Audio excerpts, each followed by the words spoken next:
Oh, it's been too long. Longer than I would have wanted in between sessions here. But you know, between trying to have a social life and being fucking ill, unfortunately things get in the way of playing your favorite games. I know it's Shut up.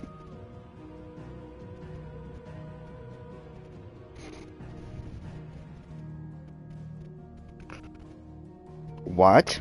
Susie's playing Skyrim.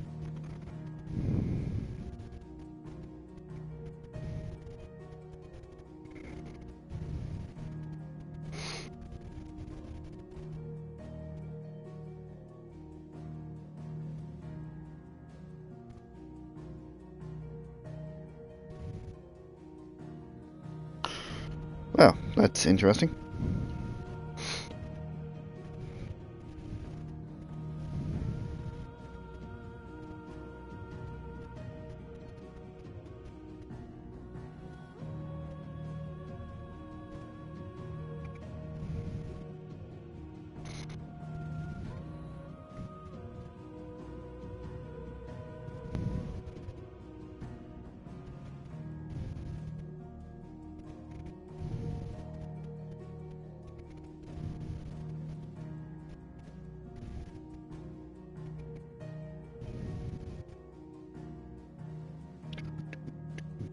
Do do do do do do do do do do do do.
Just gotta shout out to everybody I know and love and hate, and don't interact with as much.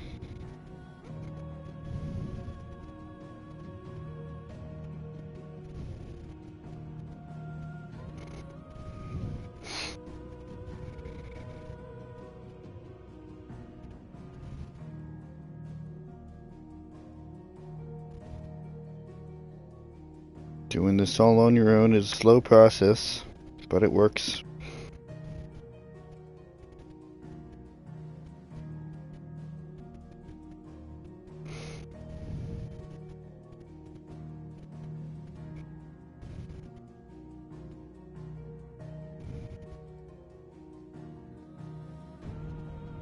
Perhaps it will see results one day.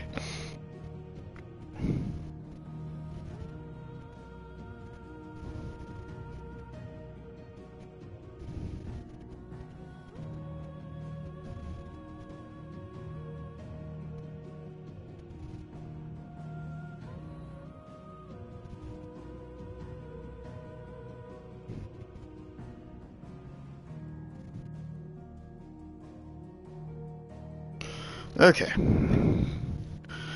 Like I said, it's a slow process to try and share this shit on your own, but it is a process nonetheless.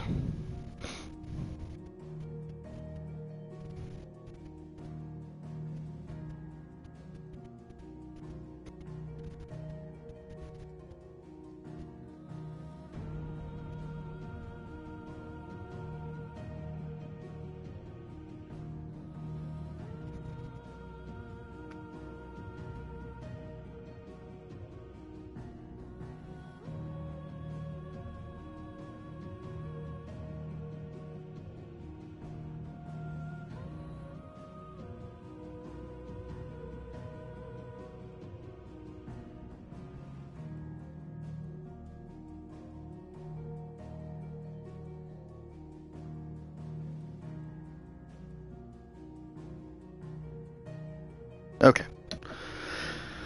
Alrighty.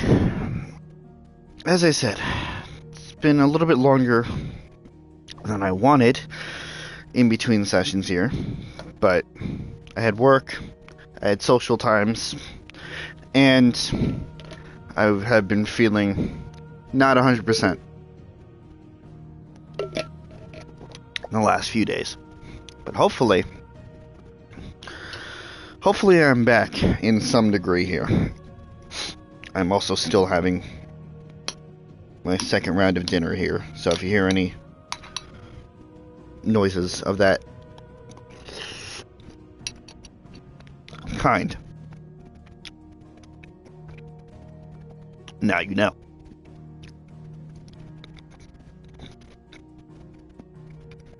So I think last time we got Jill back, we found out the truth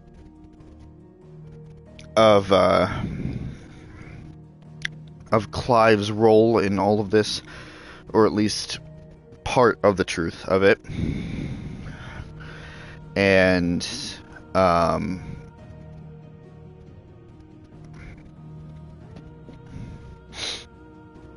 we are heading back to Phoenix Gate to try and figure out what the real truth is, whatever that may entail there.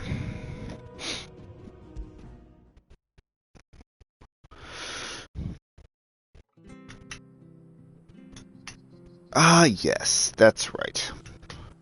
We got in our clothes because we're looking fucking spiffy as hell. I also remembered I can't have this light on when playing because it's gonna reflect off the TV.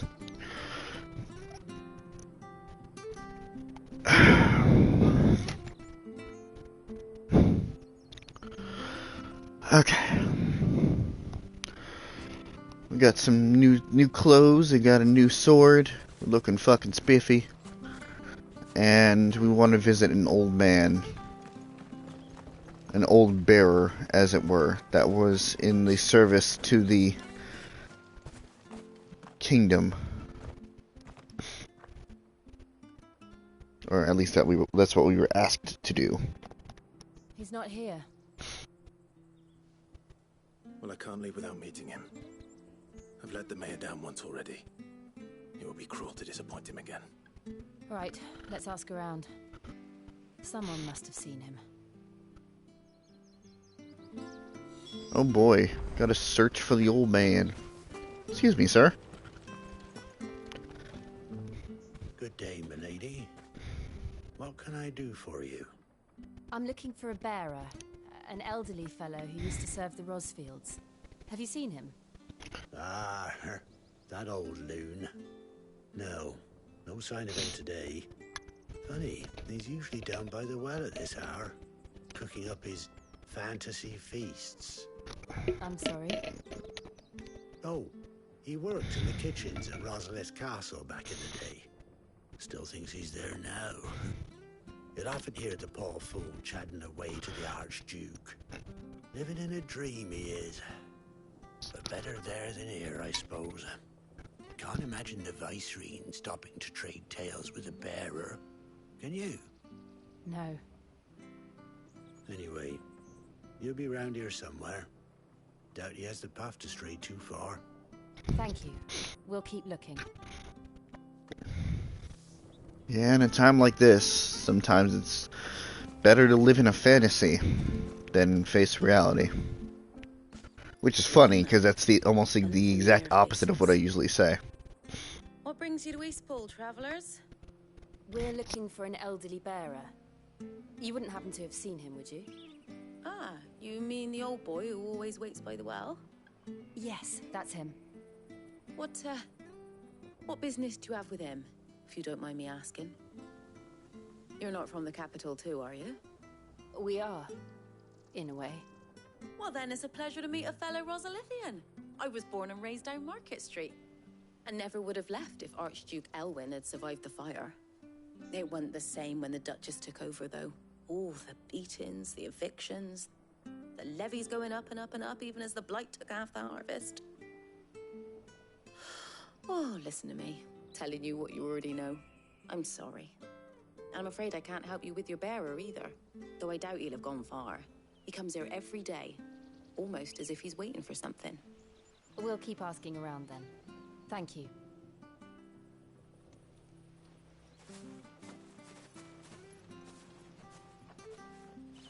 Oh, hold on a mo. Patrick the Chocobo Keeper might know where your bearer is. He's taken the old boy under his wing, so to speak. You should go and have a word with him. He'll be in the stables. Patrick the Chocobo Keeper. Patrick? Thank you. We will. Patrick the Chocobo Keeper? I'm sorry, Jill. For making you do all this in my stead. It can't be helped if we're to keep up the pretense. Come on, let's head for the stables. You're telling me that the royal sword and the royal garb isn't already kind of muddling the pretense, as it were?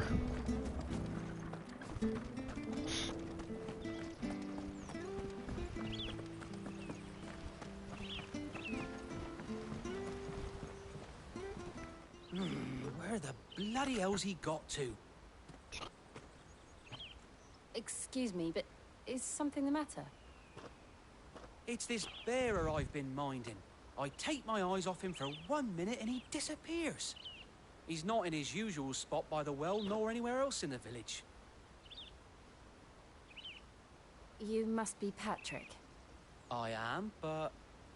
And this bearer you're looking for, he's an elderly man who used to work in the Rosalith Castle kitchens, yes? That's the fella. How do you know all this? I've never seen you in Eastpool before, but you seem to know the place better than I do myself.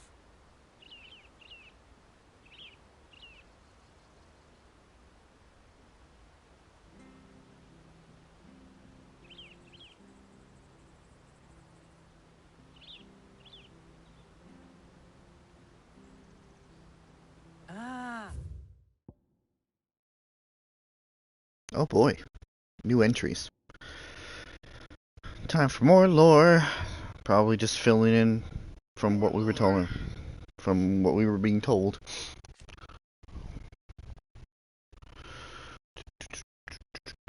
A well-armed Samberquois garrison has been stationed here since 860, when the duchy was annexed by the Empire following the tragedy at Phoenix Gate and the subsequent invasion by the Iron Crusade. Clive. He, an Imperial Bearer turned deserter. Wow. An Imperial Bearer turned deserter.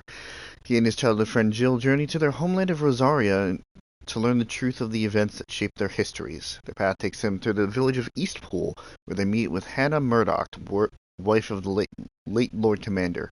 She presents Clive with a set of clothes that once belonged to his father. So that's how it is. Well then, if you're acting under orders of the mayor, you're on about to help me find him. He's been losing what little sense he had left of late, saying the sheriffs are coming to collect him, and that he needs to go back to the castle. I was supposed to watch over him, keep him out of trouble. But if he's walked out on us, there's not a lot I can do.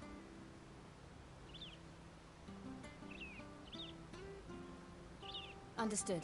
You keep searching here, we'll look for him outside. Thank you. I'm in your debt. Damn straight you are. And don't you forget it. I hope he hasn't wandered into trouble. Let's just concentrate on finding him.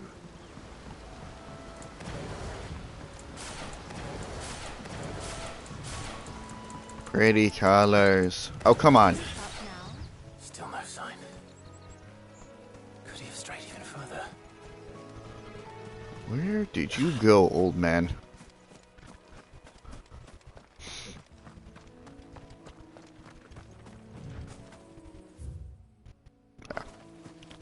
Where am I going? That is the better question.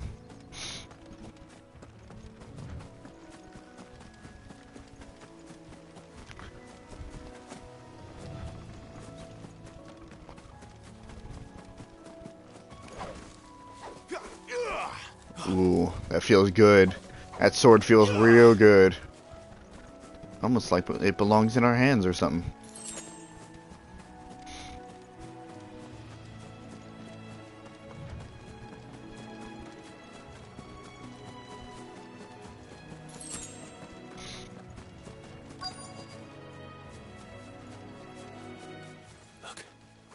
There's someone over there. It might be him. We should hurry. Company. We can't lead them to the old man. They need to die. Agreed. Works for me.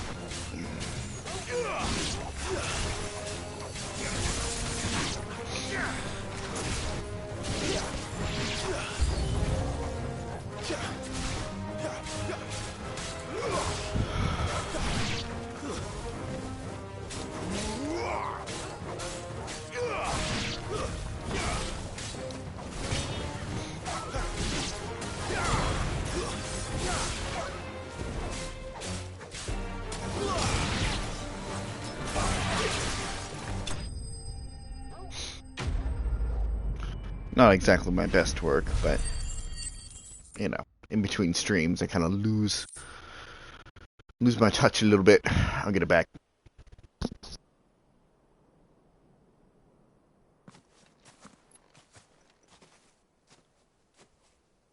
Are you all right, my friend? Come on. Let's go home. Your Grace, you came for me. I waited for you so long. You finally came. I'm not who you think. Clive.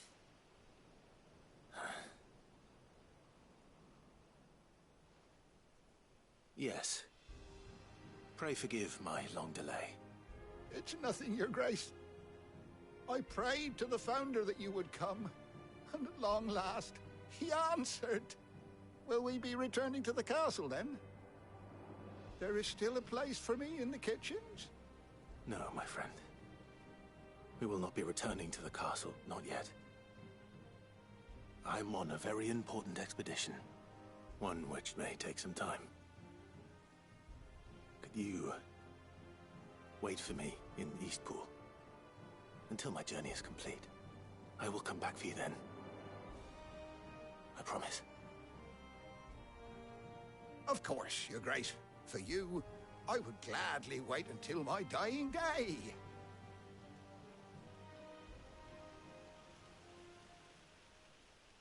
Oh, my heart. It's so fucking sad. God damn it.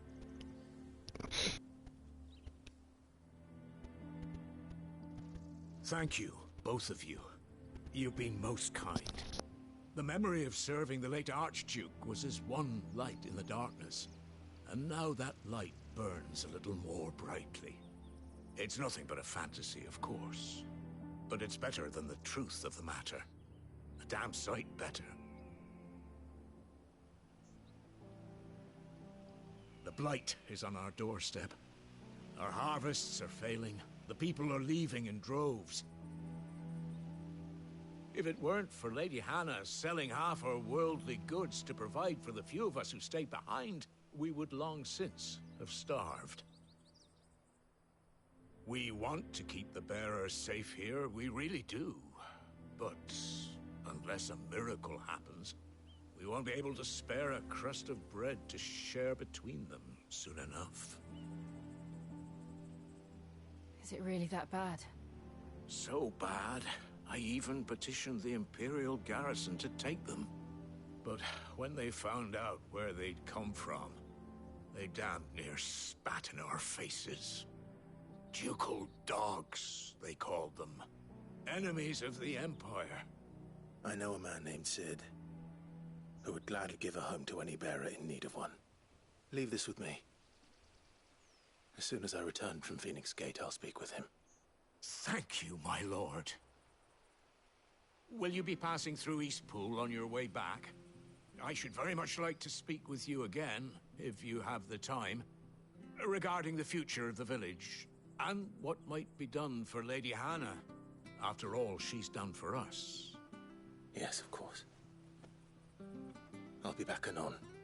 Fare you well, my lord, my lady. I wish you a safe journey.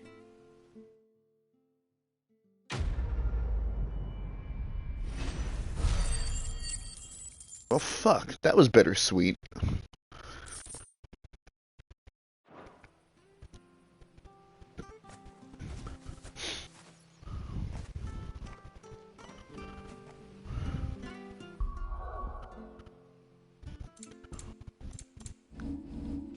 My heart. Some say it grew 3 sizes that day.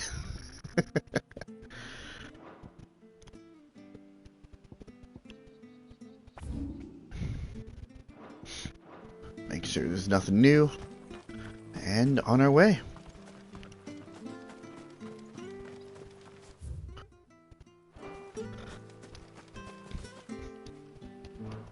Oops.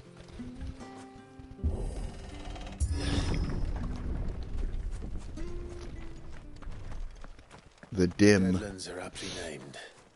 I didn't realize they were this close. No wonder their crops are failing. The blight is getting the ether from the soil. And when the last drop is drained, their fields will turn to this.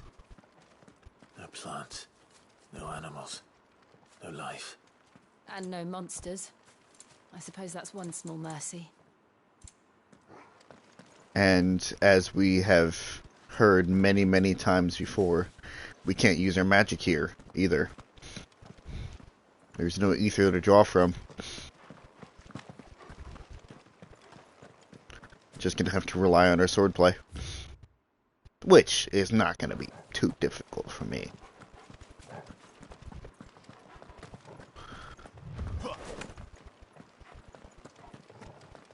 I don't even get my flaming sword?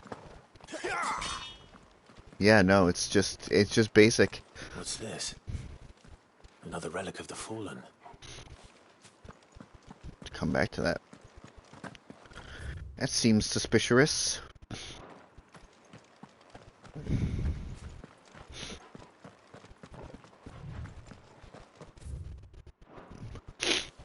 Ah, no, not You now. won't be able to use any magic here.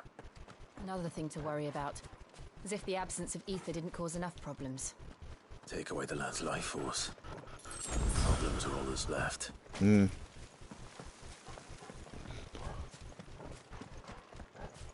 I'll still fight anybody. I can hardly imagine what this place used to look like before the blight took it. I remember.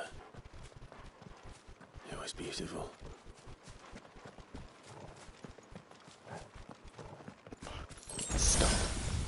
Get stuffed up again.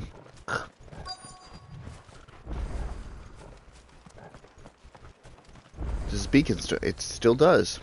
I guess it was a relic of the fallen.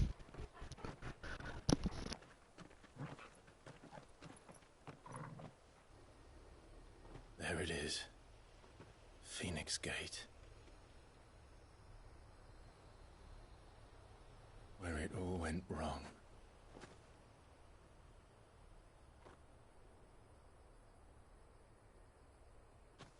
Come on, Clive.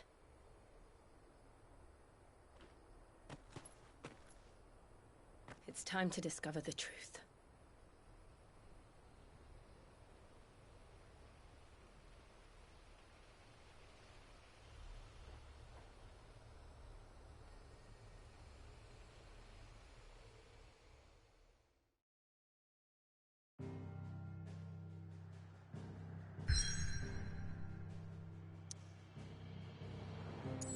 Oh boy, another big fight. The Dim. Not long ago, this was a lush forest teeming with life, but that was before the blight rendered it a twisted tangle of rotting boughs, shunned by even the foulest of vermin. And the Phoenix Gate ruins.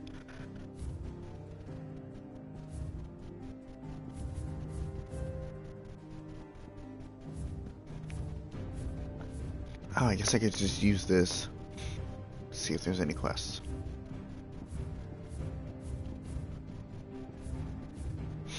Cool. The Phoenix Gate ruins. Untouched in the many winters since the stronghold's fall, the scars of that fateful night still linger upon her walls.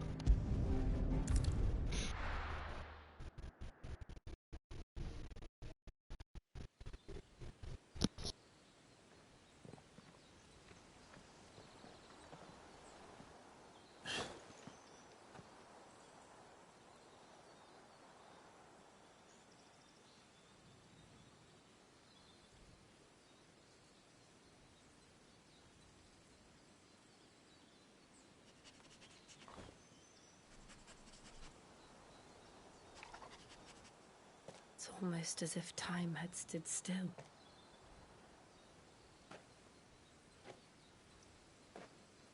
I suppose no one had any cause to return here. No. It's just as I left it.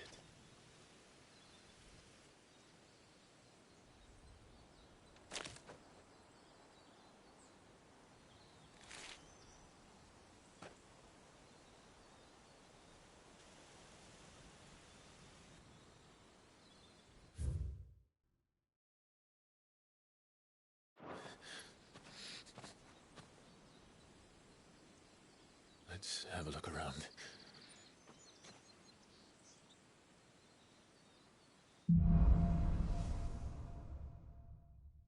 Buried memories.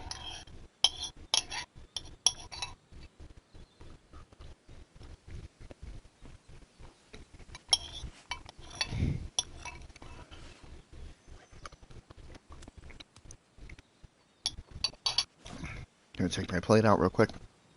Be back in hopefully a minute or two. And then we can start putting the past to rest.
Well, hello, Lauren Birch.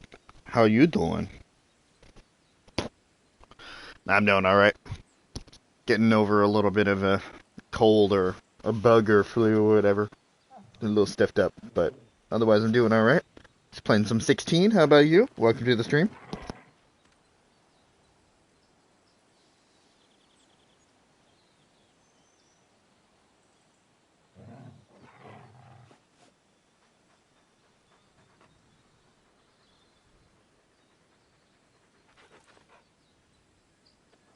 While you take the time to answer that, we're going to go over a couple of rules for any new members.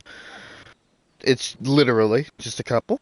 As if it's not obvious, my first time going through, so please no spoilers. Any clarification that I need will come from a trusted source of my choosing. And B, don't be a dick. I mean, it's really simple, but it needs to be said nonetheless. Otherwise, sit back and relax. We're here to hang out and have some drama.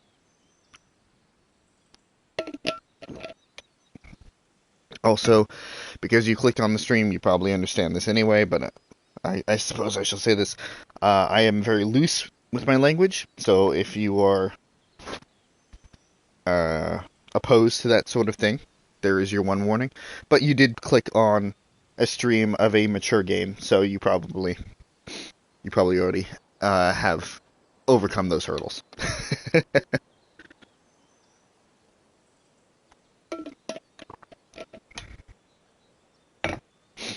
I apologize, I wasn't here to answer your summons right away. I was just putting my plate out, just hadn't finished up dinner.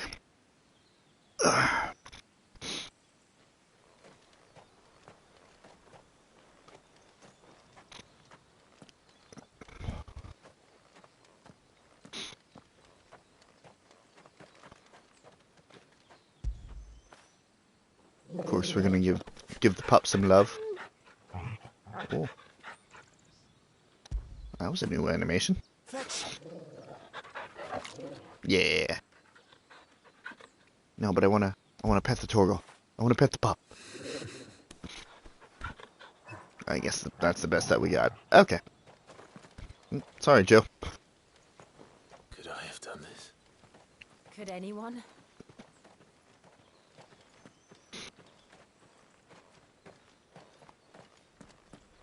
I'm back after 13 years.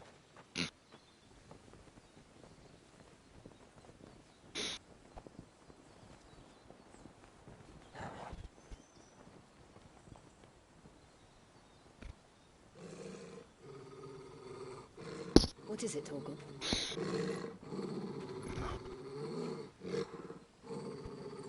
Clive.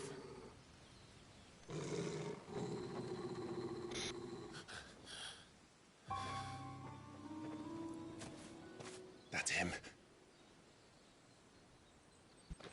He's the only one who can tell me what happened. I have to know. Don't want to kill him anymore. Oh, good. We get our magic back. So it's literally, I guess this rubble has prevented the blight from spreading into Rossfield. Not Rossfield. Rosalith. Interesting.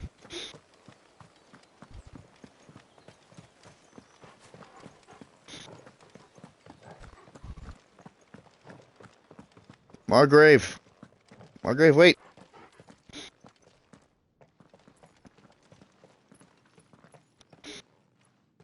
Where is he? Nowhere to be seen.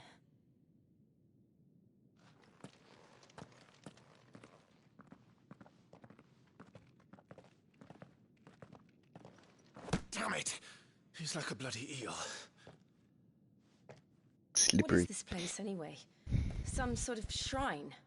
Oh, sorry. You've never been here before. This is the Hall of the Gate. The gate? It's a relic of the Fallen. Only the Phoenix's dominant can open it. Hence the castle's name. This was where Joshua was supposed to... Mm-hmm. Yes. He would have stepped through this door the next morning and listened to the words of our ancestors. Would you have gone with him? No. The apodatory is holy ground. None but the dominant may enter. I and the other shields would have stood guard here and prayed for my brother's safe return.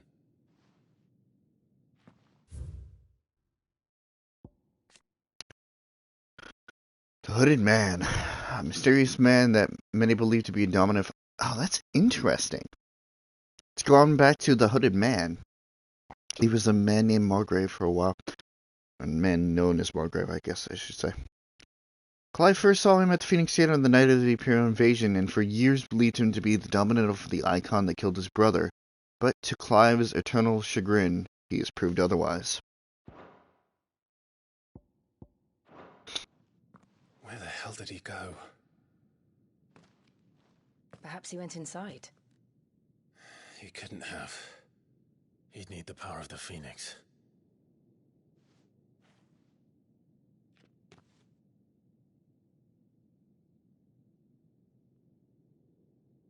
Maybe.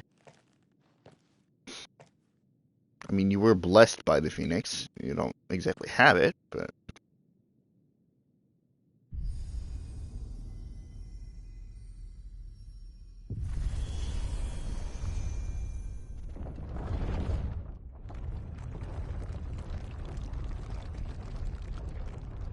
Well, ain't that some very satisfying design there? Thank you, Joshua. Are you sure about this? Nevermore.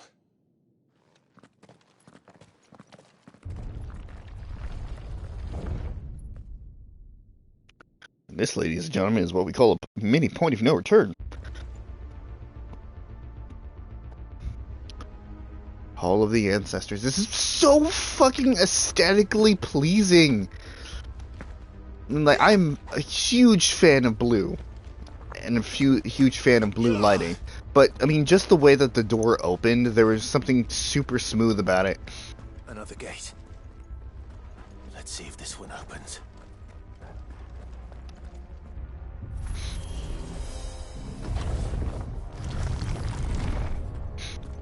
Could this place really be a fallen ruin? You could hardly call it a ruin. It's perfect. Like it was built yesterday. Wasn't this supposed to be destroyed in our battle 13 years ago? Wasn't this where Phoenix and Ifrit were supposedly clashing? Have you ever seen anything like this?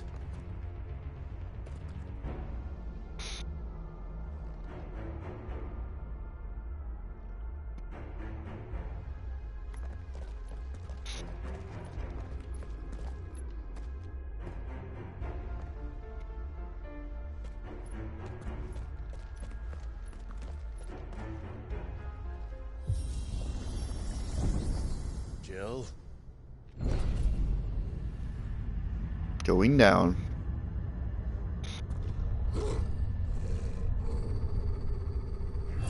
Elevator fight.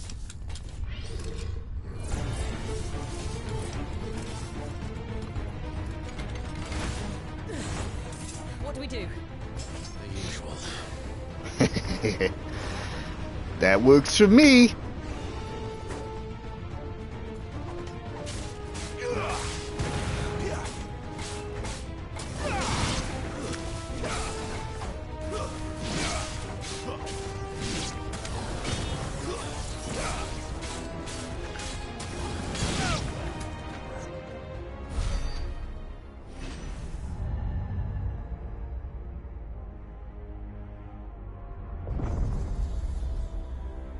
Also, for anybody coming in the middle, I am playing on story mode, easy mode. I think I'm playing on, like, not the easiest difficulty, but the one above it, so I guess it's like normal mode or easy mode. I am a variety streamer, variety gaming streamer that very much not prides himself, but focuses on story. I'm not usually here for difficulty, so if there is an opportunity. How can any of this? This must be what the fallen ruins were like before they fell. When presented with an opportunity, I will take the easy way out. Phoenix Gate. The remains of fortress destroyed in the year 860 on what came to be known as the Night of Flames. The castle's invasion by Saint-Broquois assassins and the battle between the two icons of fire that arose in its wake. Ancient ruins lie beneath and are reached by the means of an underground pathway. Prior to Rosaria becoming an imperial province, the gate was of great importance to the people of the duchy, being the site of the rite of ancestral communion. Echoes. Strange clockwork constructs often encountered in fallen ruins. The question of whether or not they are truly alive is open to debate, as they do not appear to require water, nor do they feed on the flesh of their victims as beasts do, and seemingly exist solely to protect their habitat from intruders. All echoes are encased in protective plating that is made from the same material as the ruins, and thus cannot be destroyed, though repeated blows will cause individual plates to dislodge, eventually causing the entire construct to collapse on itself. Interesting.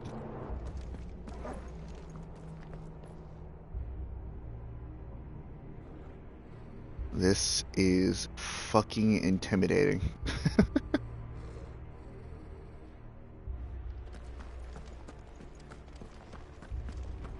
But so cool at the same time. I'm trying to figure out if this is what Joshua would have had to go through. I don't think so. I highly doubt this was built just for the rite of communion there.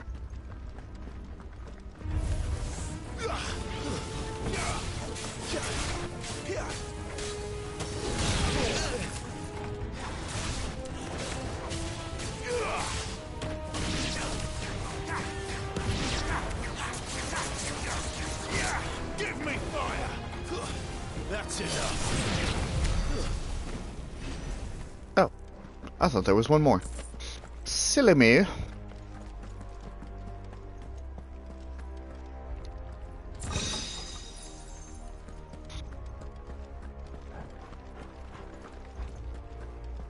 Whoa. This is giving me serious cathedral vibes from Code Vein. This is giving me serious cathedral vibes.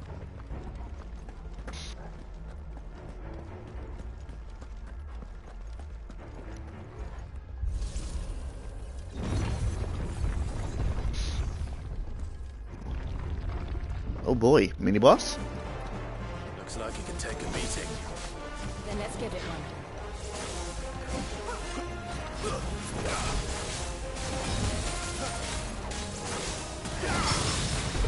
Yeah, parry.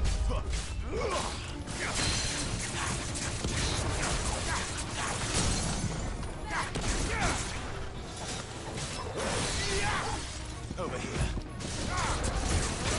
You know what to do, boy.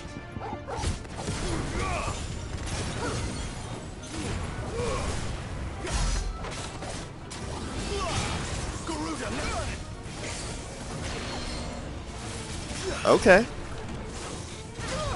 Ow. Not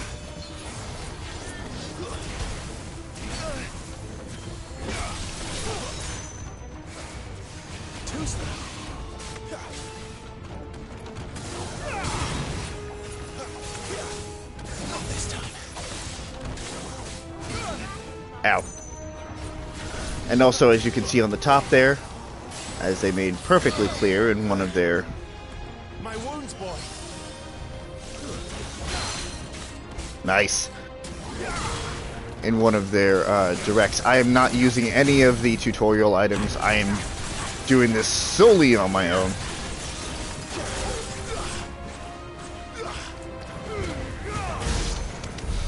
Does any of this make sense to you? None.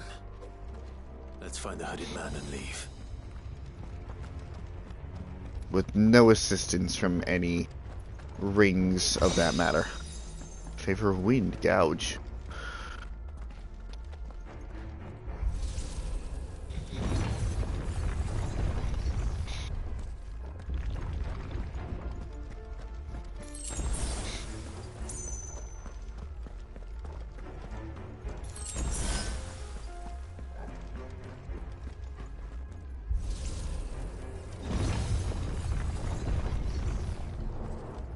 Oh boy. Bombs? Whatever they are, I don't think they're friendly.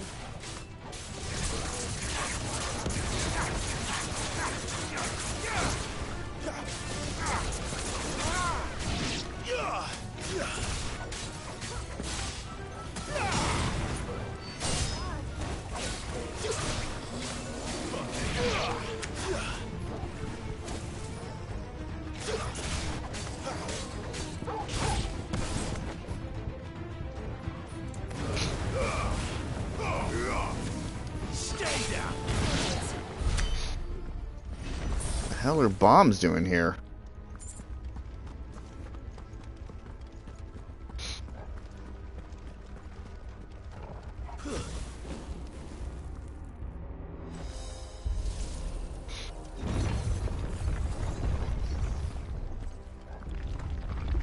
Would Joshua have had to run this gauntlet too? No. At least not that I ever heard about. I imagine the Phoenix would receive a warmer welcome.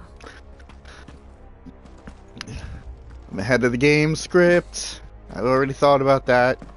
It's really fucking funny, actually. I don't like this. This is another elevator.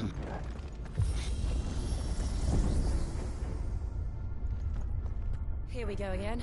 Where will we end up this time? Surrounded by contraptions hell-bent on murdering us, I expect. Survey says... Taken this path. We won't know until we've followed it all the way to the end. Come on, let's keep looking.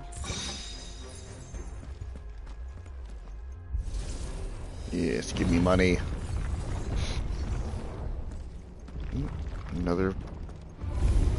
Another Fallen Guardian. And add-ons.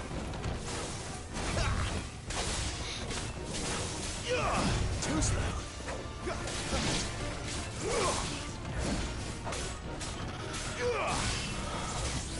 Not this time.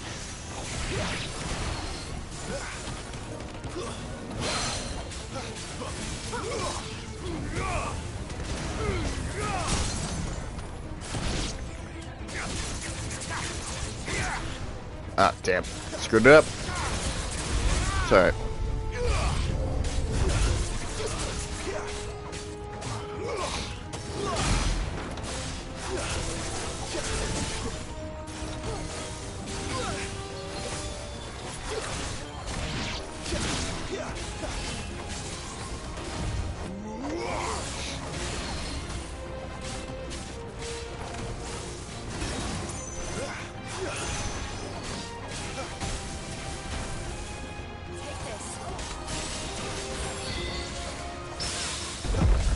Good parry.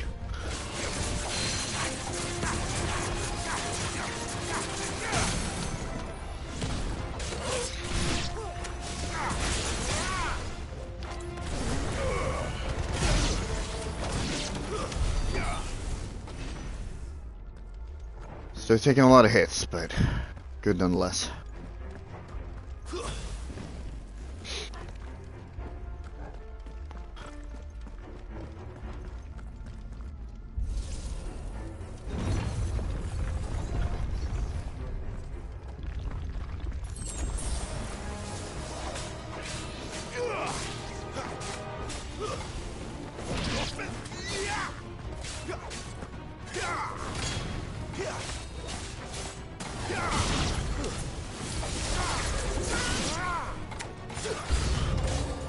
Look out!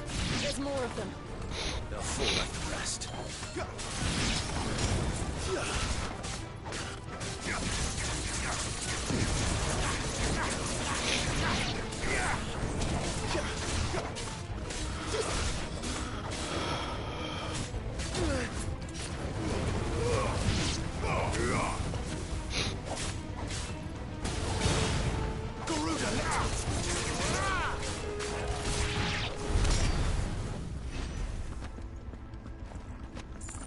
This combat system feels so good. I will keep saying that because it keeps being true.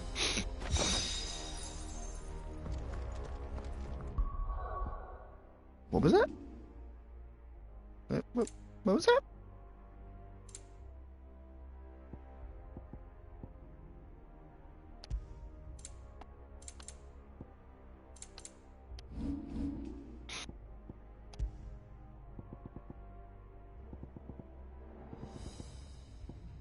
The favor of wind versus the will of wind. Huh.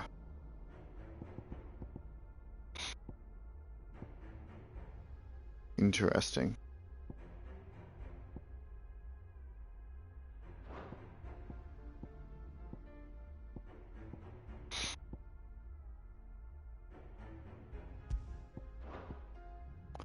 I mean,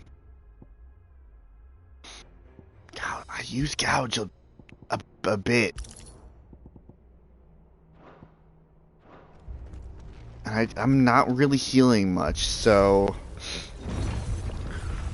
let's see how that treats me there.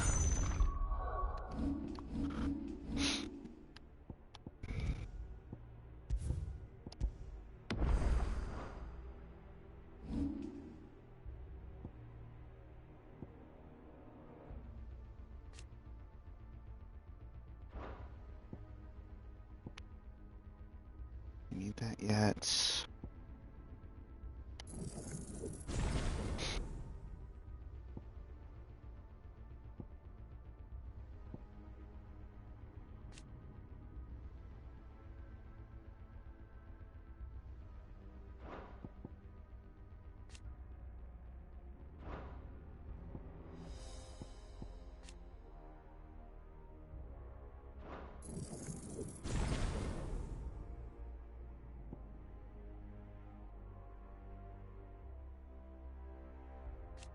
This. Yeah. Yeah, I've actually been using dodges a little bit.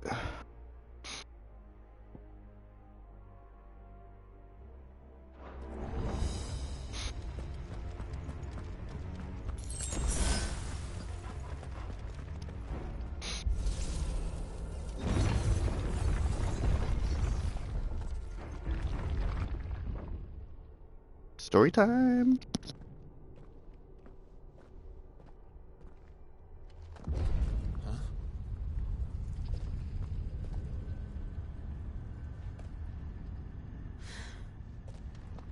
I don't like this. Oh boy, big armored fella.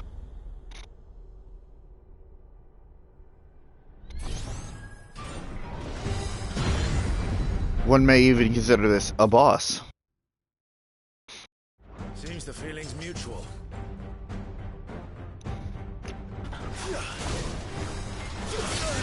I'm not on the right one.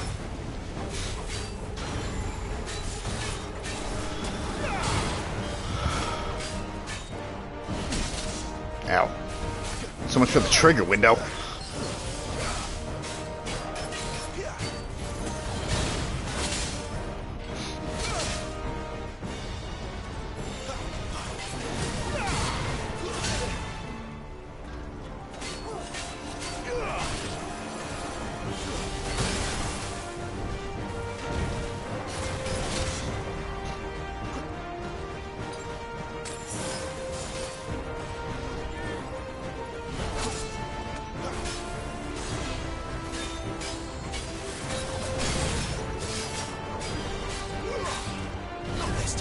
There we go. There we don't go. Fuck off.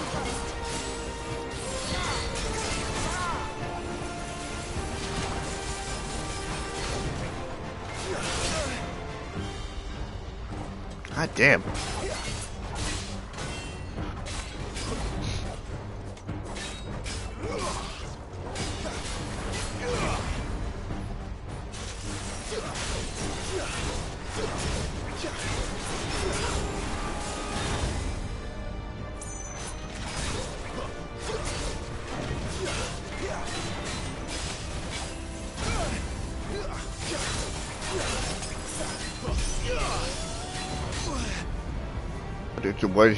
What? Huh? Bring in energy.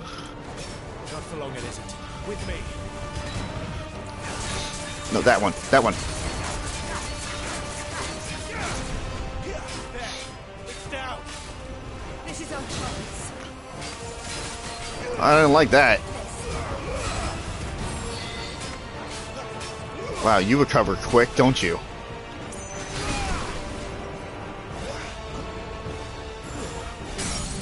Fuck you.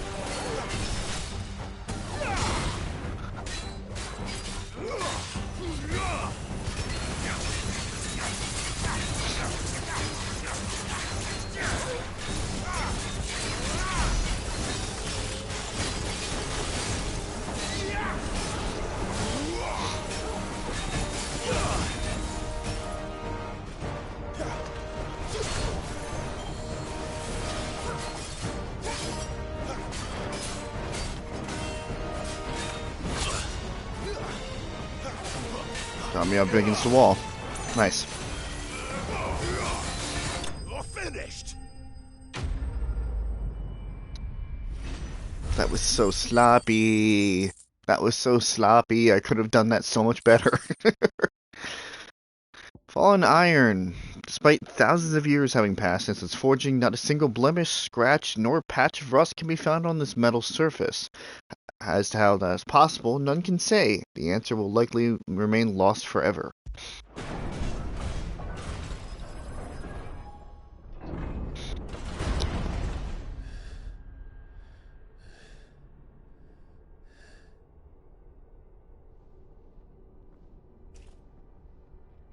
It's done.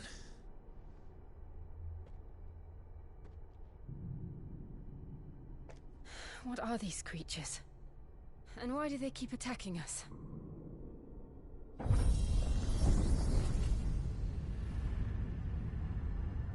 thinks we're about to find the answer. They're probably asking themselves the same thing. We're the ones trespassing here. They're just protecting their home.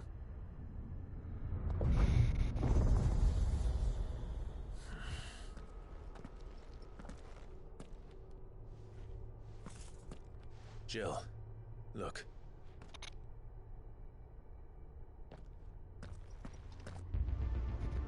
Ooh.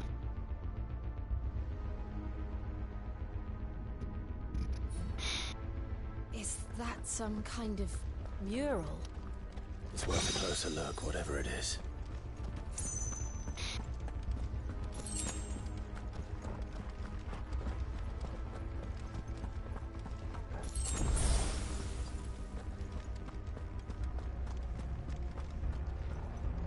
Hmm? Oh, okay.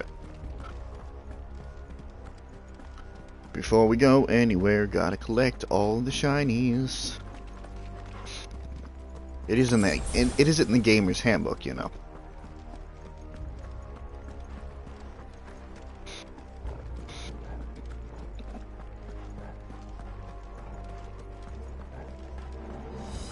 No. No. Oh wait, no. It's not on the staircase. There was a shiny on the other side. No.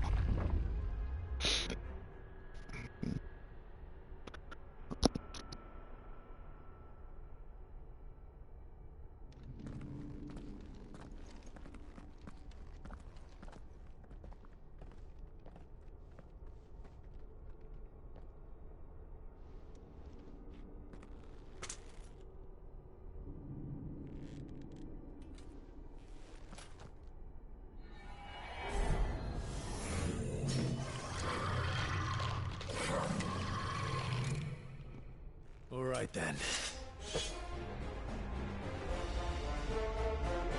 You don't look friendly. A lich. Oh, goody.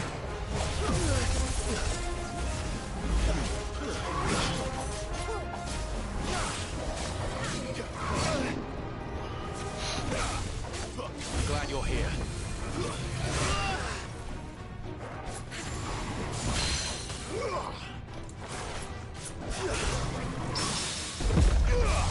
Good parry.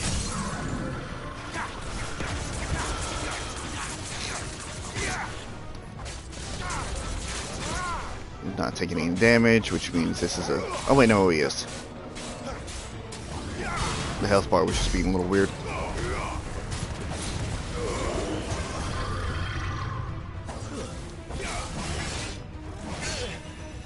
This time.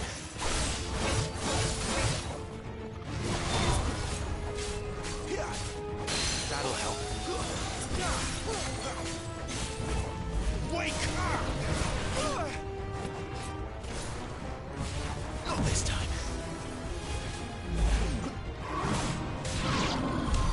What the hell was that thing? It wasn't like the others. It would seem this place holds even more secrets than we thought. Hmm.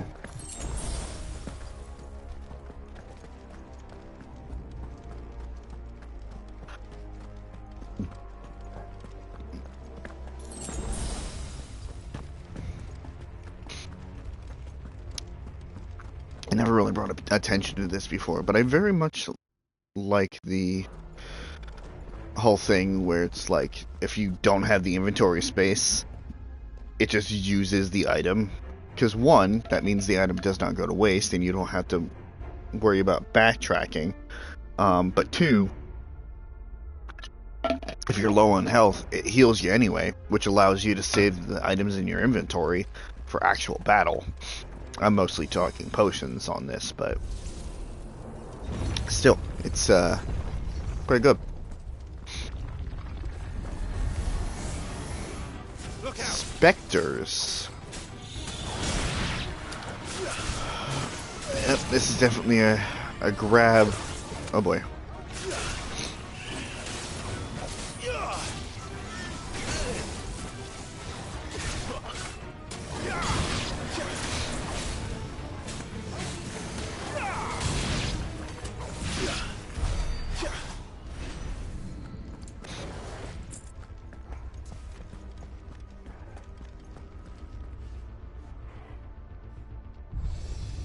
Who knew that this entire fucking dungeon lay What have we underneath Phoenix Gate?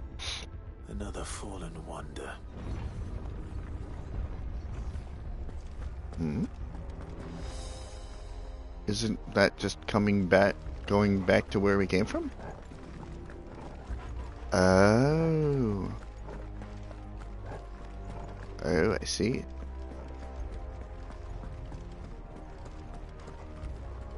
Nope.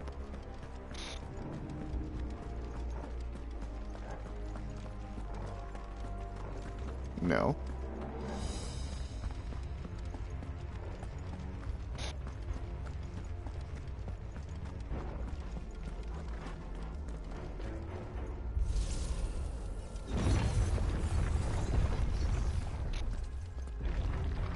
What are we unleashing here? Wraith.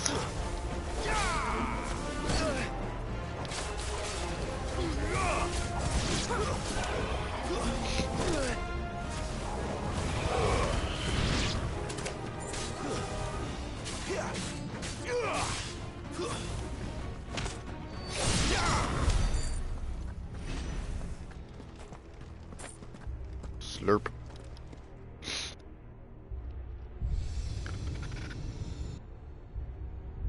Lights. Well, that did something. Of course, we're not going to know what for 2 more rounds here, but it certainly did something. Hello? What do we have here?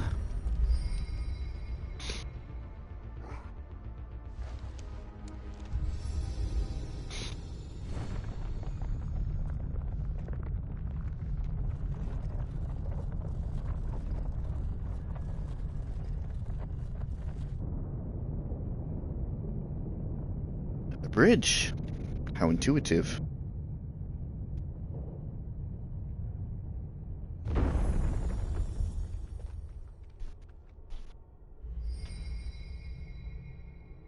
So, it isn't a dead end after all.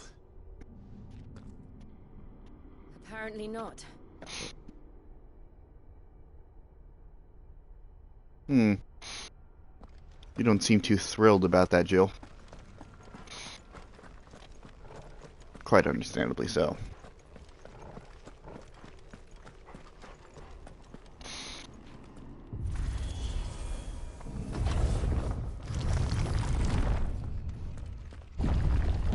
It all seems to lead to this room. And look what's in it. Whoa. Whoa, hold on. Hold on, we have... It has to be, right?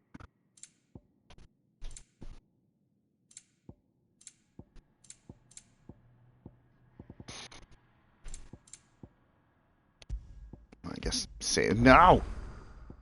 No! God damn it. No!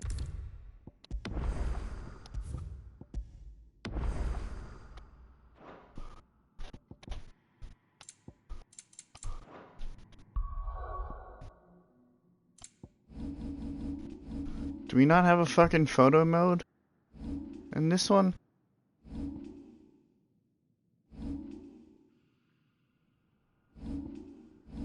There we go.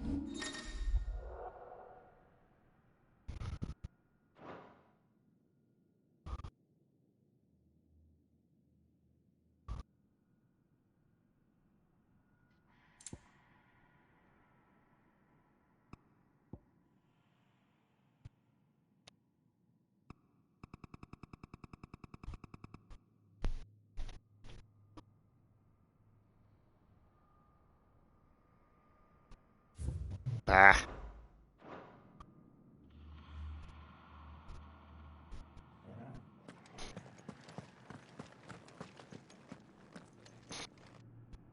How old do you suppose this is?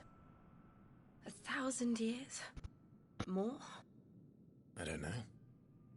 I've never seen anything like it before. Who is that in the middle, do you think? Some sort of god. Very much reminds me of a certain one-winged angel, but not exactly.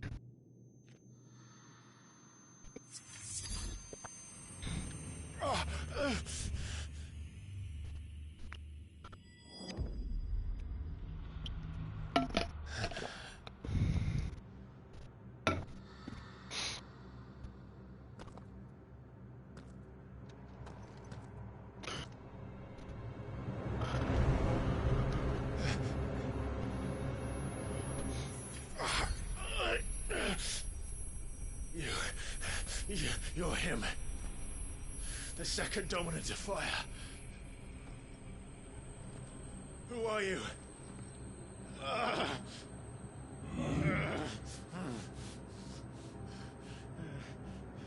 You?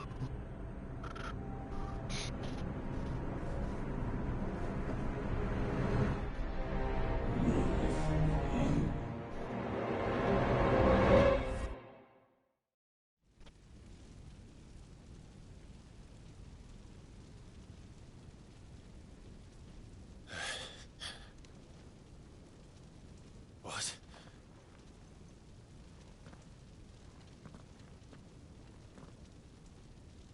Oh, how very thematic.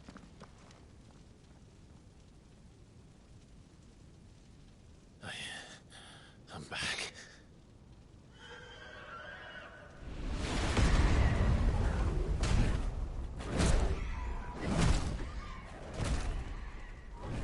Joshua!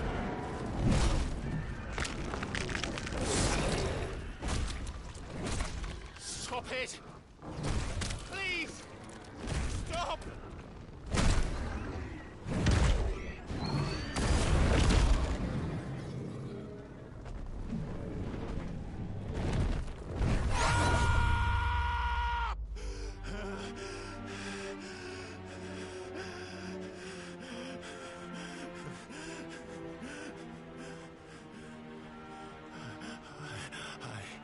I did this.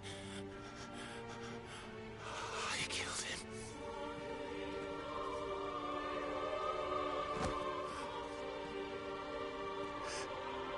Joshua chose me to be his shield. He gave me his blessing and asked me to keep him safe. I should have protected him that day. It was my duty. Clive.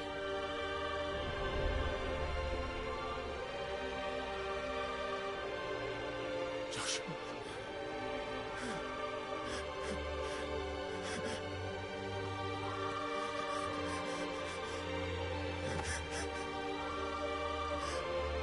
I'm sorry. I failed you.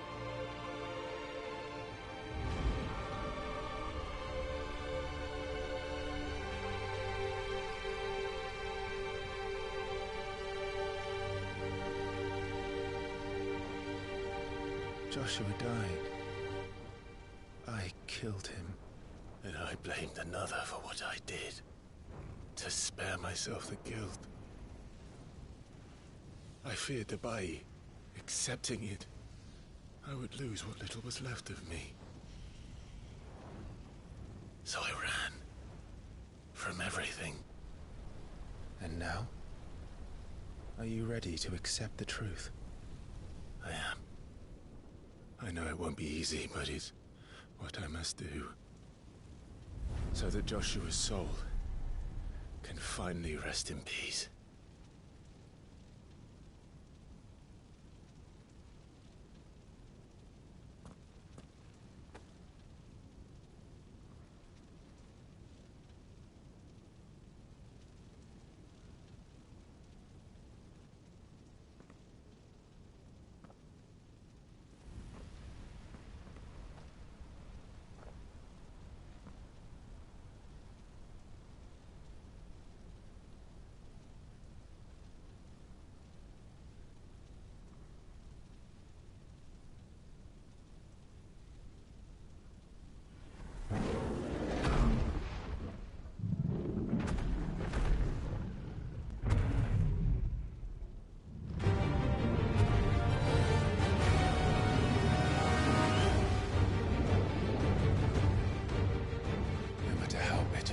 That awaits me. I will press on. Come, Ifrit. Show me who you truly are.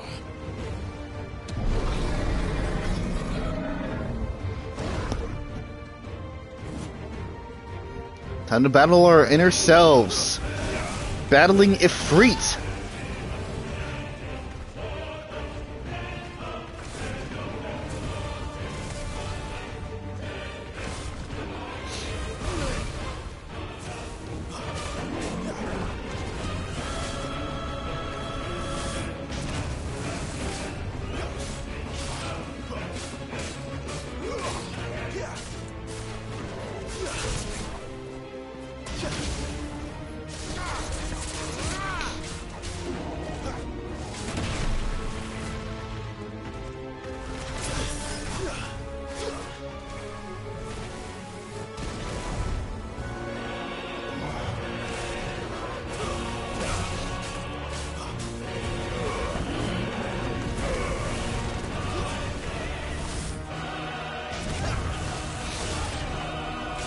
Nice counter.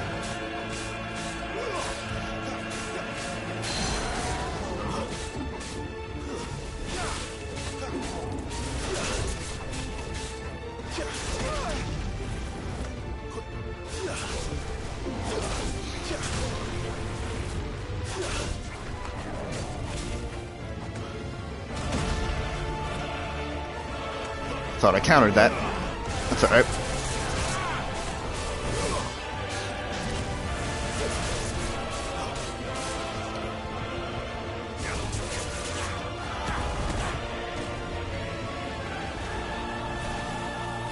Not this time.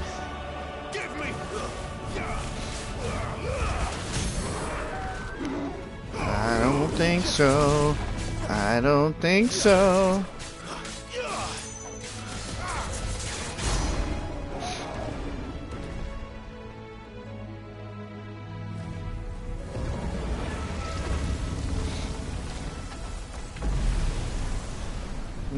Seemed a little less anticlimactic than I thought it would be.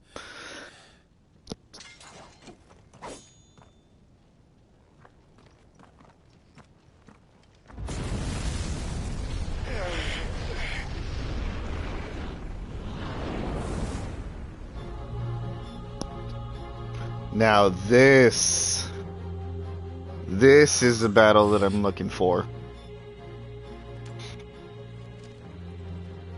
Still you deny it. Even when the truth's staring right at you. Come on, Clive. Face your fears.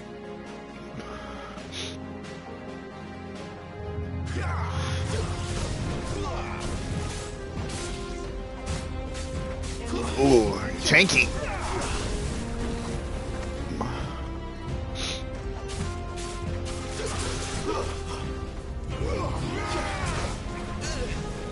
Ow. Thera? Fuck you. Fuck you, Arrow. Come on.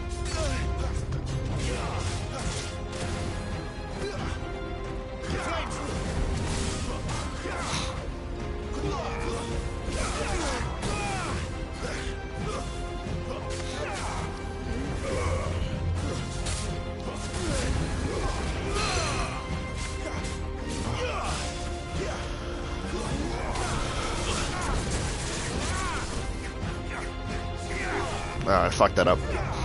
Don't activate that in the air.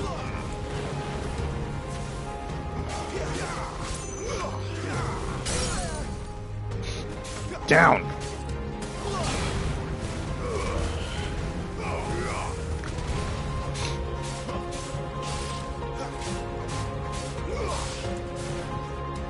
Come on, come on, come on, come on.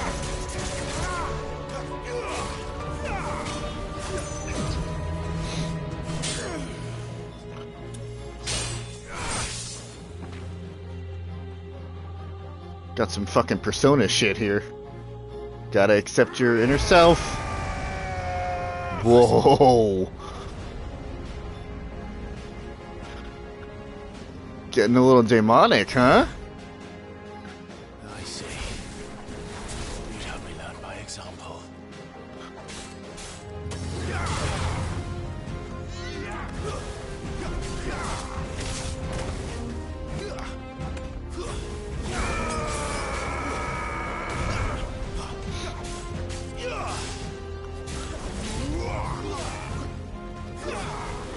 Too slow.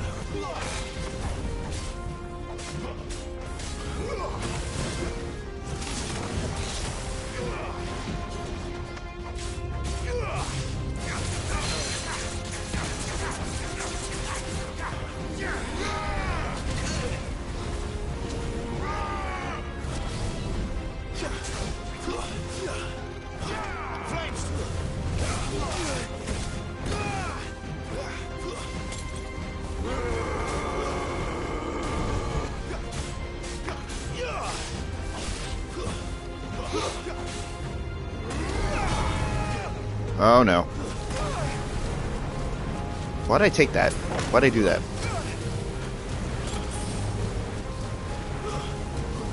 And why am I still standing in the fucking center?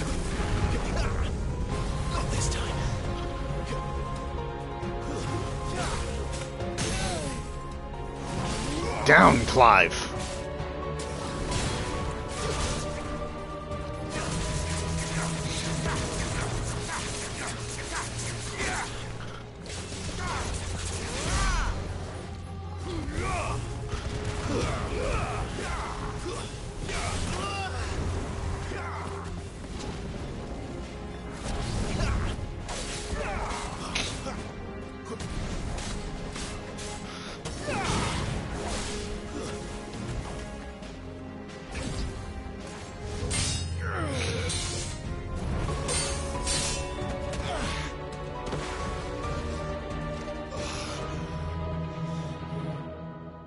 Go past your own limits.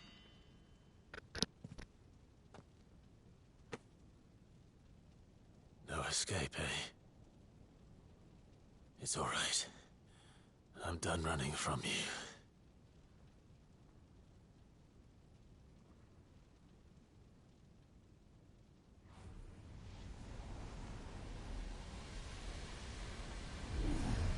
Together, then. It's time to find out who we are, once and for all. SP Gage, accept the truth.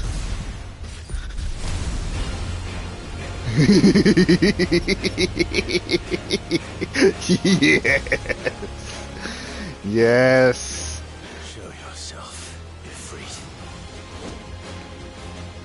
Yes.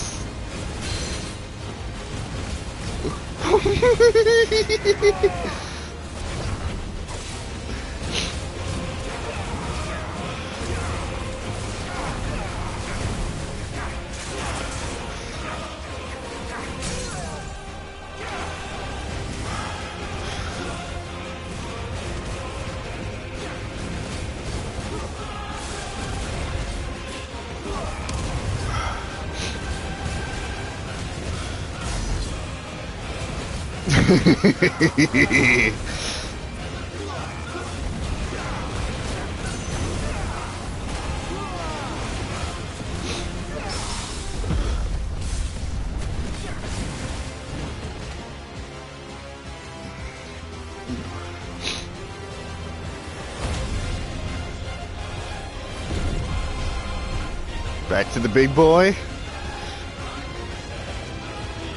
Back to the big boy.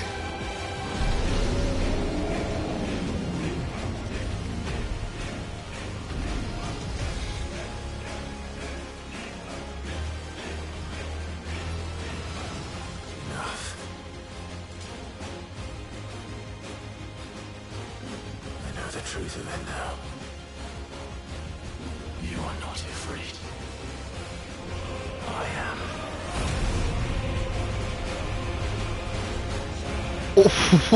What?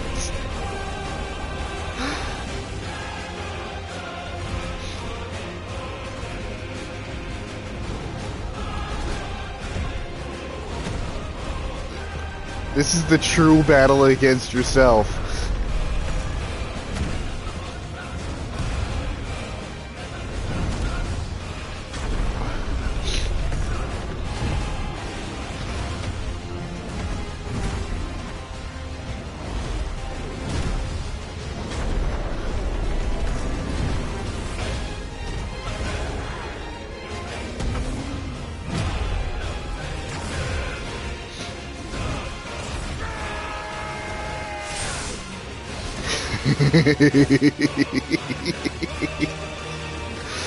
Yes, Clive.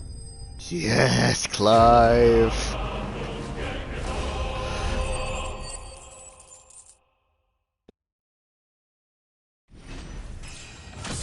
Level up. Fire shard. The power of the icon Ifrit made manifest. This shard of crystal is hot to the touch and can be heard to emit a soft hum when held to the ear.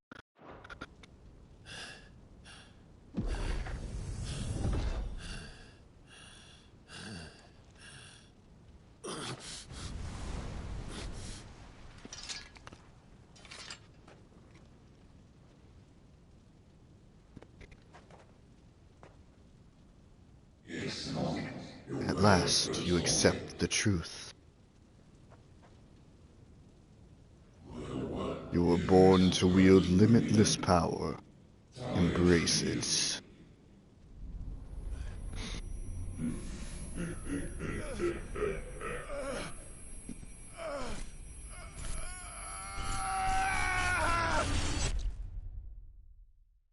Acceptance. So where are we waking up?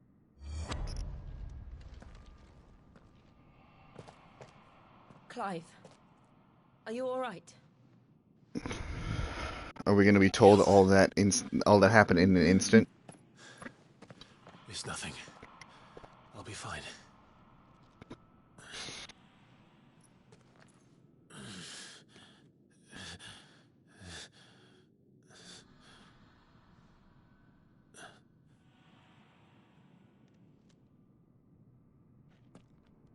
No more chasing shadows.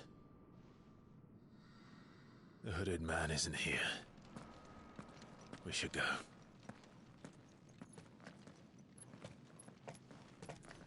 So we're just going to ignore the mural?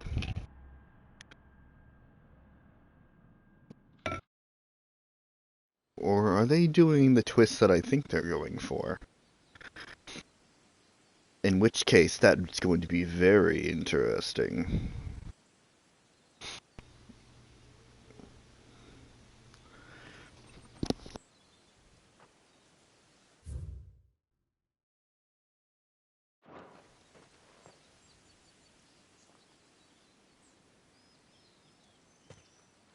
Clive, are you sure you're all right? Whatever it is, you can tell me. I had a hard enough time telling myself. I awakened as a dominant of fire, right here in this castle, and I've been running from it ever since.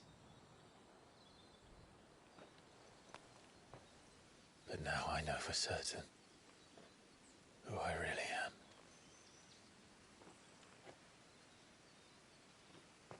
The second icon of fire, who killed my brother and burned this castle to the ground, was me. Ifrit. Clive. I took so many lives that night, and destroyed so many more, including yours. And I must atone for the crimes I've committed. But not before I learn the whole truth. How can a second icon of fire even exist? And why was I chosen as its dominant? Who is the hooded man who brought us here? And what does he want?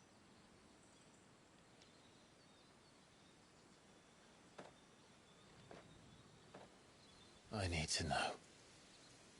And since I'm still breathing, I might as well make myself useful.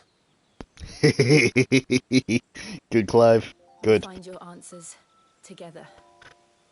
I want to learn the truth too. There'll be time enough for atonement when we're done. I was hoping you'd say that. I don't think I could do this without you. You never were one to hide from the truth, even when we were young.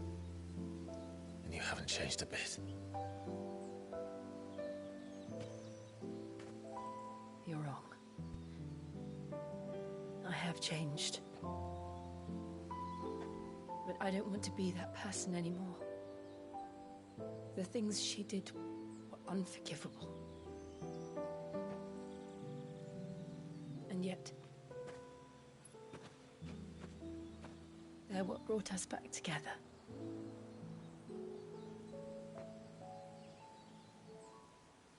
Thank you, Jill.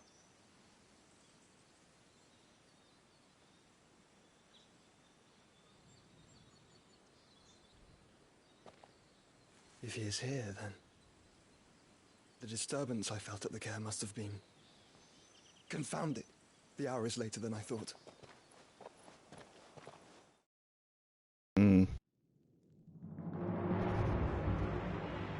Meanwhile...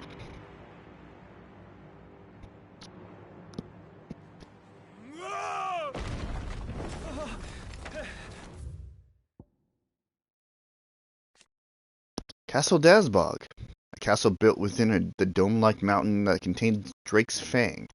It is the primary residence of Hugo Kupka, dominant Titan, and is lavishly appointed to suit his extravagant tastes.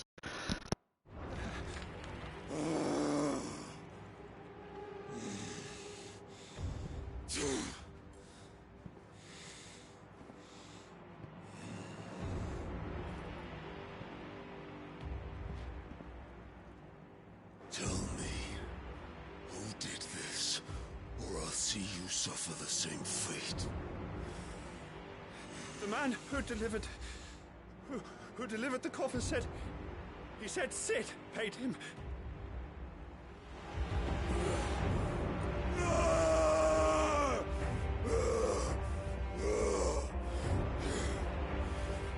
let you run amok with the rest of your rats, and this is how you repay me? I'll find out where he is. I'll crush him, flay him, rip out his heart, him and all his filthy brood, and send every last one of them to out. No! Yes, my lord.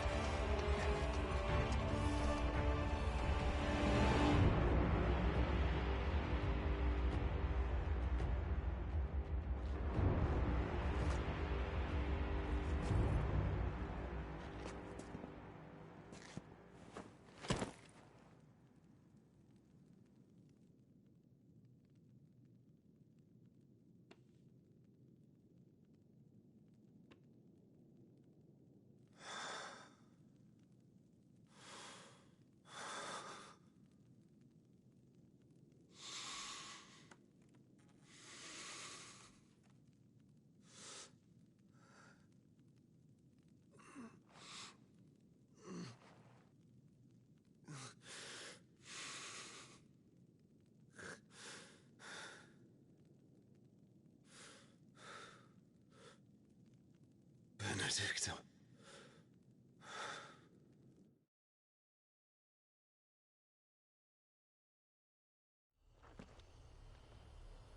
That seemed kind of like a stupid move there, Sid, but, you know, whatever. Meaning of life. What do we got? Ifrit Awoken. Clive has gained control of the icon Ifrit, allowing access to new iconic abilities such as Ignition, a fiery lunge that drives back enemies while dealing continuous damage, as well as unlocking the Limit Break gauge. Ah, that's Limit Break. Okay. Slots for Ifrit's abilities are shared with those for Phoenix and can be confirmed via the abilities tab. Yada yada yada. Limit Break. Limit Break gauge is located beneath Clive's HP bar. It leaves Clive's inner beast in semi-prime to Ifrit. When this gauge is full, the gauge fills both by taking damage as well as by successfully performing offensive and defensive maneuvers. Semi-priming temporarily grants increased attack potency and speed, gradual HP regeneration, and guard-breaking strikes. Once again, much like the demon gauge in, or the devil trigger gauge. So, what next? We return to Eastpool. I promised the mayor I'd talk to him again. About Lady Hannah, amongst other things. Though she may be loath to leave, I can't help thinking she'd be safer with Sid too. All right. We should arrange an introduction then.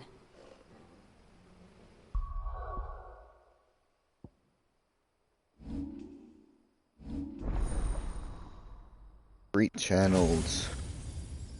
Ooh. Very nice. There's Limit Break. Upgrade would add probably another bar, right? Yep. I mean, the second one. I thought I had two to begin with. Whatever. Will of the Wikes. Summons a storm of fireballs. That one. Can be used in midair. Okay. I will think about it. For now, I don't see I don't see the necessity in getting them. I feel like I've been doing alright with the abilities that I have, but more under my belt could also do me well.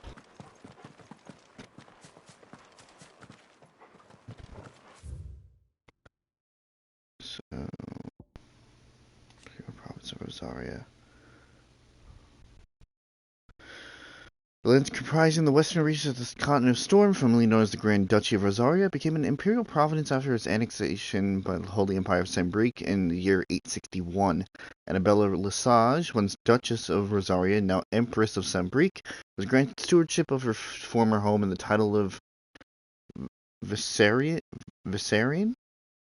a role she embraced with sadistic relish, enacting a regime of crippling taxation and constant surveillance, along with renewed persecution of the bearer population.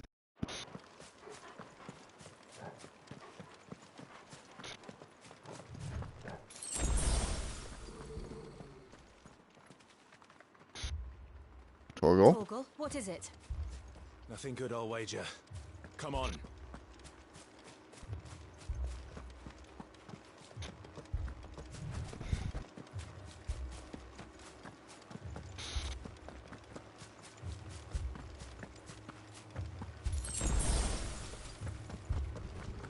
Oh, no.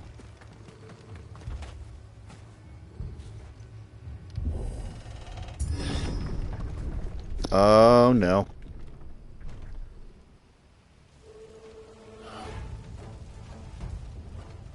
What happened here? Imperials! You'll pay for this! Ah! We've got a live one! What are you doing here? Answer me!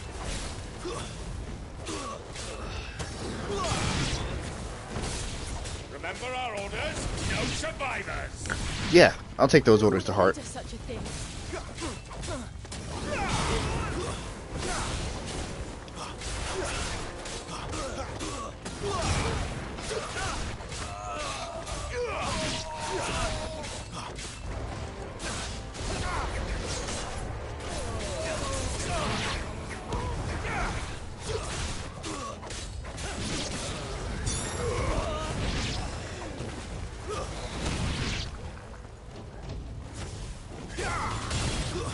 Stay down!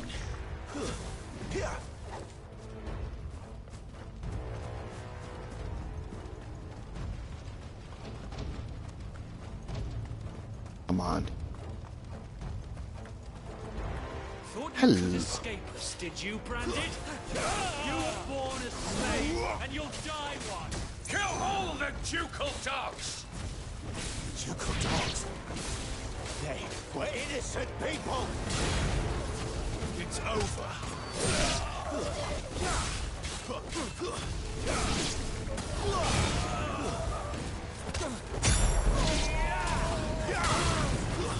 Stay down!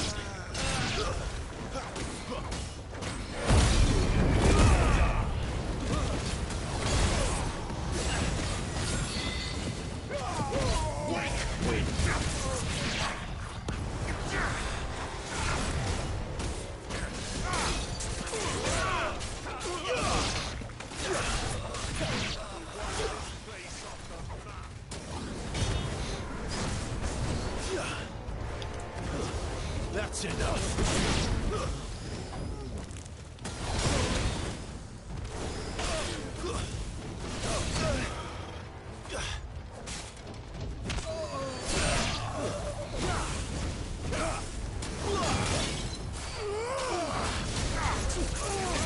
I'll not fall to this of you.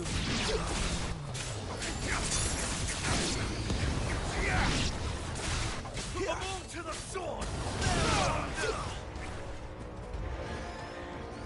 It's a pretty good trick. Them sounding like they were coming from behind me.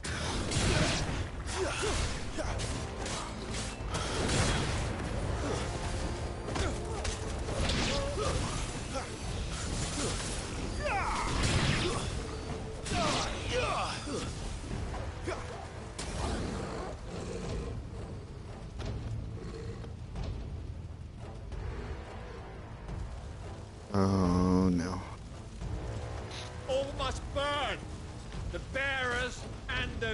sheltered them. By Empress Annabella's command!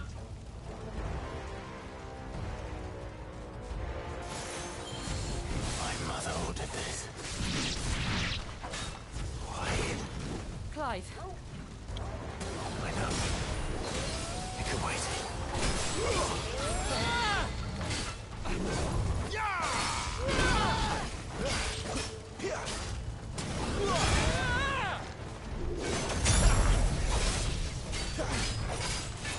Come on. Here we go.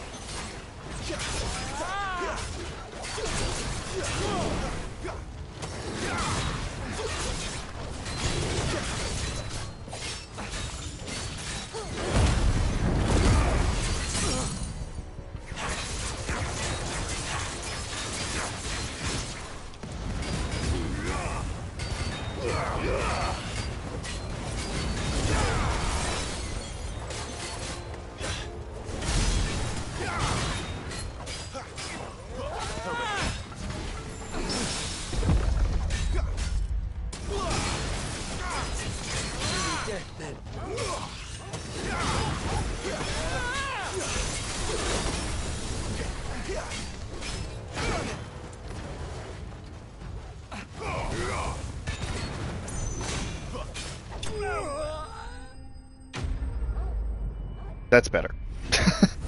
I know I'm not talking much, I'm just kind of letting the game wash over me here. Don't really have much to say, so.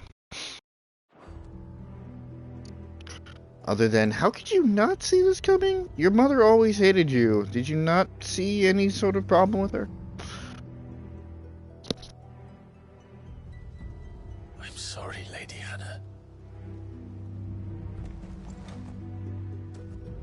You deserved so much better. All of these people did. Better than my mother.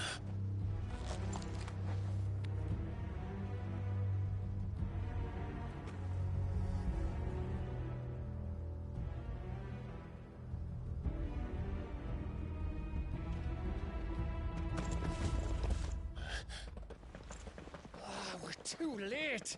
Gav. Clive.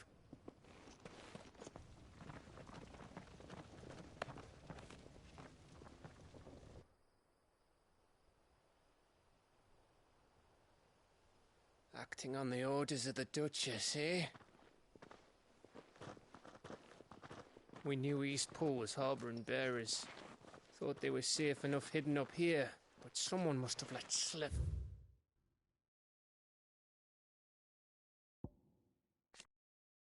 Bella Lesage. It was ever her purpose in life to preserve her feeding-sparing bloodline, for which reason she betrayed her husband, that she might in turn league with the force she judged mightier. Now she rules over Rosaria as a vicereine of the Imperial Province, which she rules with cruelty and contempt for the baseborn that was unknown in Archduke Elwin's day. Gav.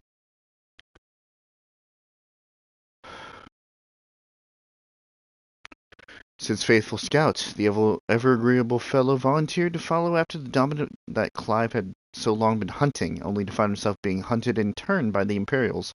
As luck would have it, Clive arrived in the nick of time to save his life, forging an unbreakable bond between them. Hannah Murdoch. Alas, her time was also to be cut short at the hands of the villainous servants of Empress Annabella. Ducal loyalists, those who maintained allegiance to late Archduke Elwin and worked for the revival of the fallen Duchy of Rosaria. After Rosaria was incorporated into the Empire, most swore loyalty to their new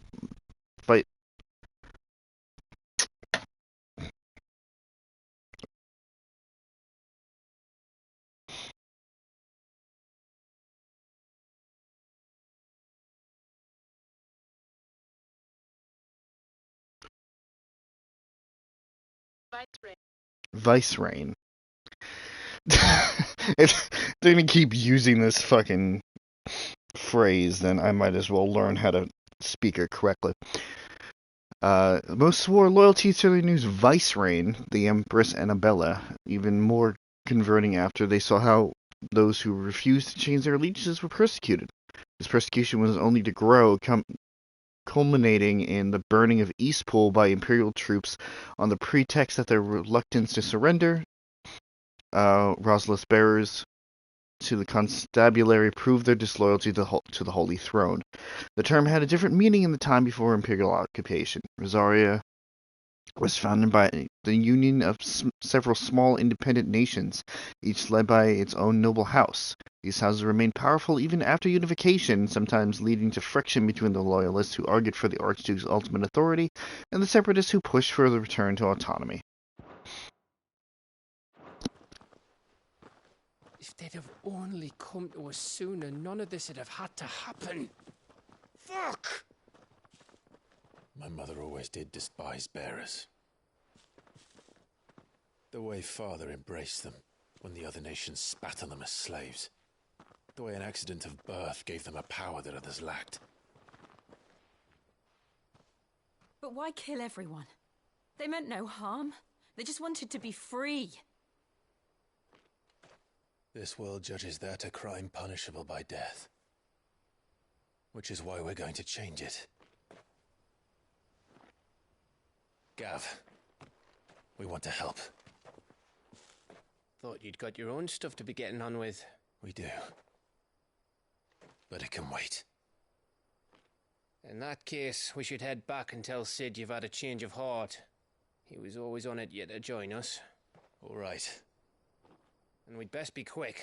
Last I heard, he was planning another excursion. What about the villagers? Aye. Can I leave yous lot to take care of things here? Of course. We'll make sure they get a proper burial. Thank you. All of you.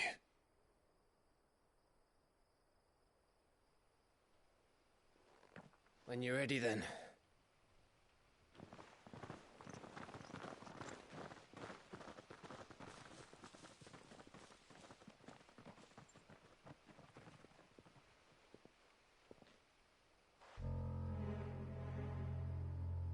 Now, rats, lead me to your nest. Lord Kupka has a message for your leader. If only he knew where to send it.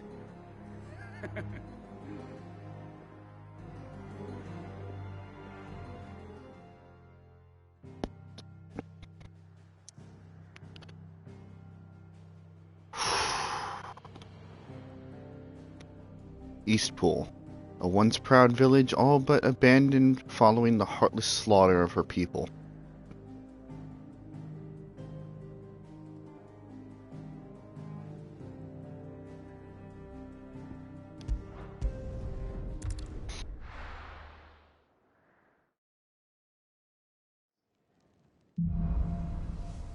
Righting wrongs. To Sid Solar, then. We have a lot to discuss.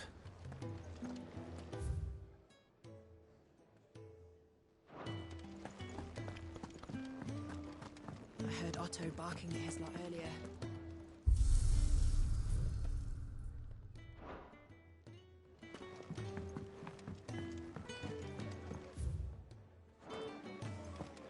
Clive, was it?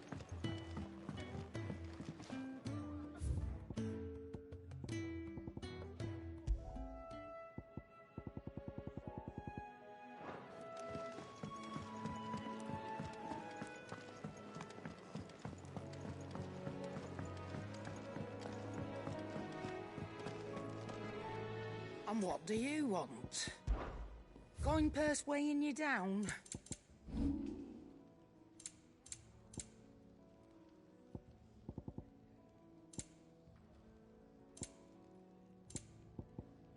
And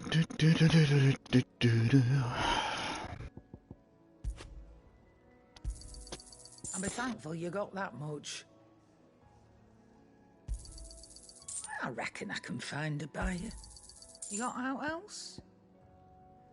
Oh, I have a shit ton of these. Okay. And be thankful you got that much. You got out else?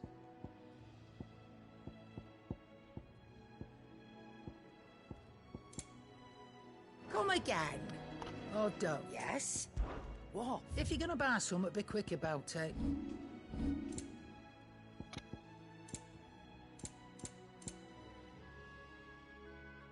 I guess I really don't need this now. Not really using Rook's Gambit. You're rubbing me blind, you know. Finished, are you? I highly doubt it, but... Well? What do you want?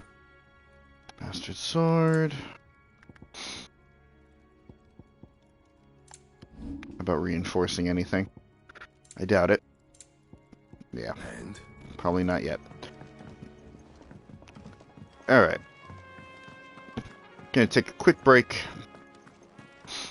Hit the bathroom and such, refill my water.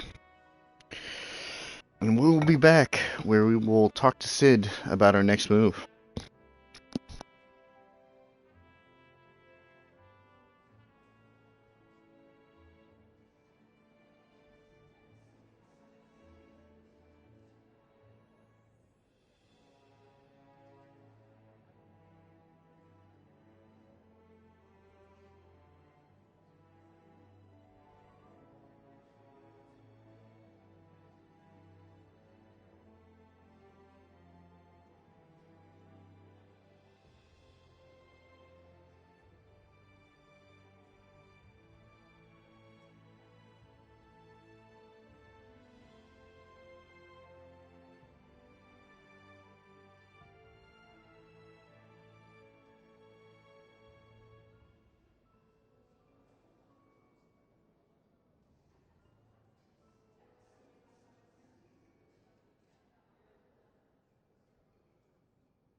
Alright.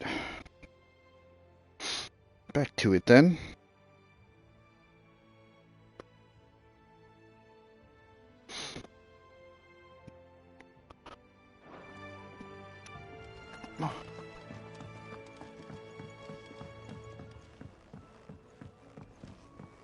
Sid.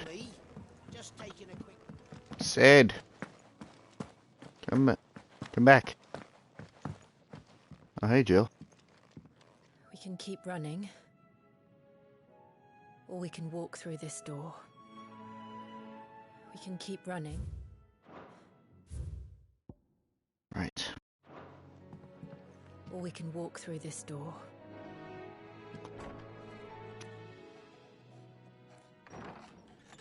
This place is getting more crowded by the day. I tell myself the bustle's a blessing. There'll be time enough for quiet contemplation when I'm dead. So, did you find the answers you were looking for? I still don't know what to make of this gift, curse, or whatever it is I've been given. But there is one thing I can say for certain. I am a dominant, Ifrit. And there is nothing I can do to change that. It is a burden I must bear until my dying day. Spoken true. Forgiveness and in turn salvation can only begin with acceptance. It's a path we all must walk, no matter how colourful our histories. Sid, you once told me that you wanted to build a place where people could die on their own terms. I did. I've been thinking about that. Why not a place where people can live on their own terms? For 13 years, killing was all I knew. So obsessed with death that I never stopped to consider the lives of those around me. Lives that I see now were scarcely worth living. Be they bearers or beggars, most march blindly to their end, never realizing that they too deserve a choice.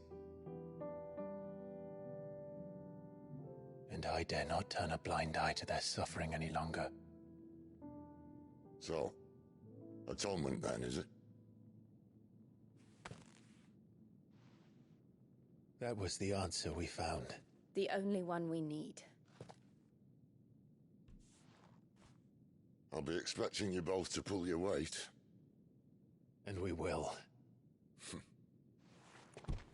Well then, with a sprinkle of fire and ice, this plan of mine might just work. What trouble are you looking to get yourself The into Final now? Fantasy theme! The best kind. We're going to sneak into the Imperial capital and pay a visit to Mother. To Mother?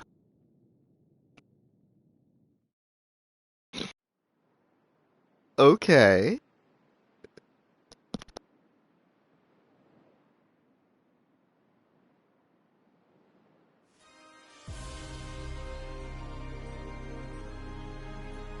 And the last of our farmholds in the eastern provinces has succumbed to the blight. Without their yield, we will be hard-pressed to fill the capital's granaries before winter. If there is a capital by then, the black creeps closer as we speak. And yet you do naught but bawl and bluster.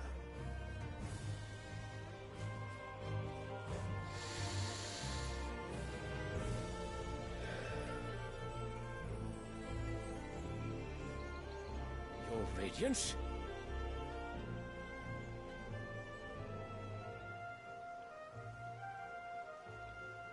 If it is fertile land the Empire acquires, we need but look south. Sorry to interrupt you, Your Radiance, but I'm the one reading right now. Thank you. Council of Elders, advisors to the Holy Emperor of Sembrique, and the highest body of government in the Empire. The council consists of 5 cardinals of the Gregorian Church who are intended to rule in the Emperor's stead. The Emperor, meanwhile, is expected to serve as a constitutional monarch, but there's little to prevent one who wishes to impose their will upon the council from playing a more autocratic role. Oriflamme. The capital of the holy city of Sembrique located in the northeastern storm on a peninsula that dominates Oliphant Bay and is home to the mother crystal known as Drake's Head. All the Empire's major institutions is located here, including White Worm Castle, seat of the Holy Emperor, and meeting place of the Cardinals.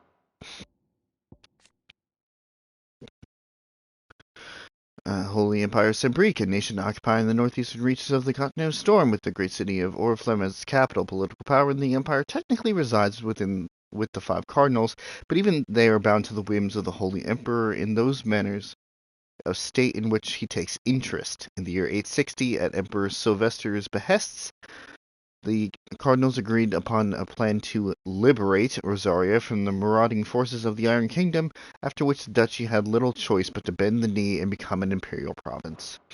And Sylvester Lesage, Emperor of the Holy Empire of Sembrique, who won his throne at least partially by virtue of his son Dion having awakened as the dominant of Bahamut.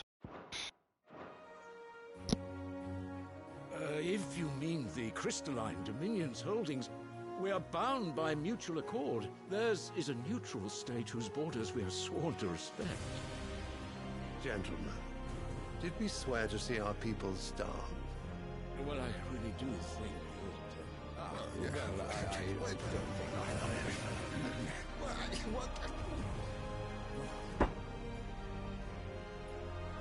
The gates of Oriflamme buckle at the flood of those come seeking refuge from the Blight. If there is not grain enough to feed those within our walls, how, pray tell, will we feed those without? But instead of setting your minds to riddles such as these, you lock horns with an enemy from across the sea, sending our soldiers to the slaughter in their thousands. The Empire bleeds, and you sit here prattling like crones in a tea house. And you fancy yourselves leaders of men.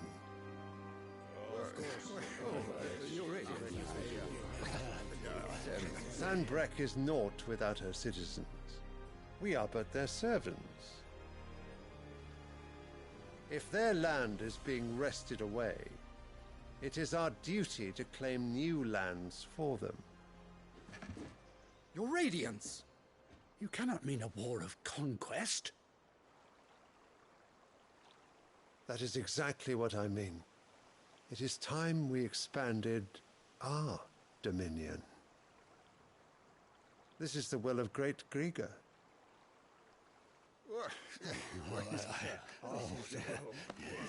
There will be uproar. Then we must find a way to distract the citizenry. But how much will that cost? And what of our legions? Shall we raise the furs? Well, someone will have to contend with the Dalmex. I will not keep you. You all have much to do.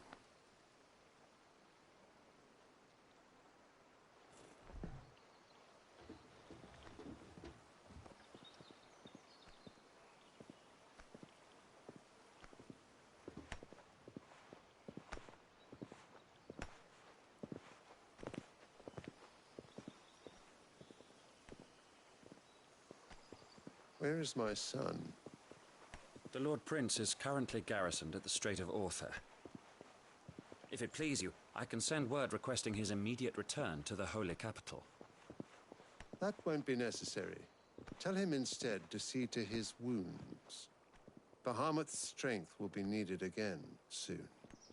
As you command.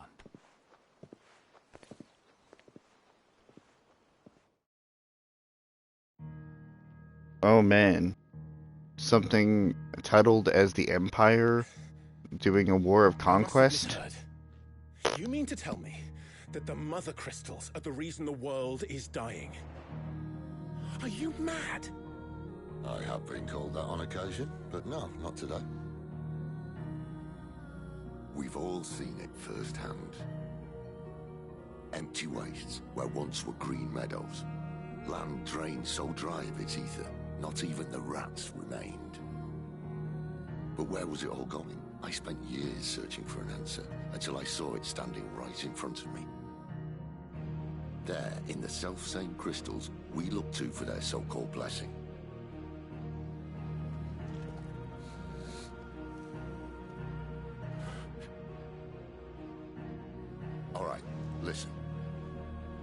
Take this crystal. How does it allow us to conjure magics? Answer, by drawing ambient ether from the air. And where do these crystals come from? That's easy. They're mine from the mother crystals. They're one and the same. Although admittedly this here fits more easily in the pocket. But the mother crystals are massive. Some as large as mountains. So you see the problem. Imagine just how much ether can be drawn by something that size. As to where it's all going, mind, well, I can't know everything, can I? We are taught that the mother crystals are divine. Their ether a gift from the heavens. For centuries, nations have fought and fallen for want of that gift. If what you say is true, how did no one else see it? Who says they didn't? Maybe the truth was inconvenient.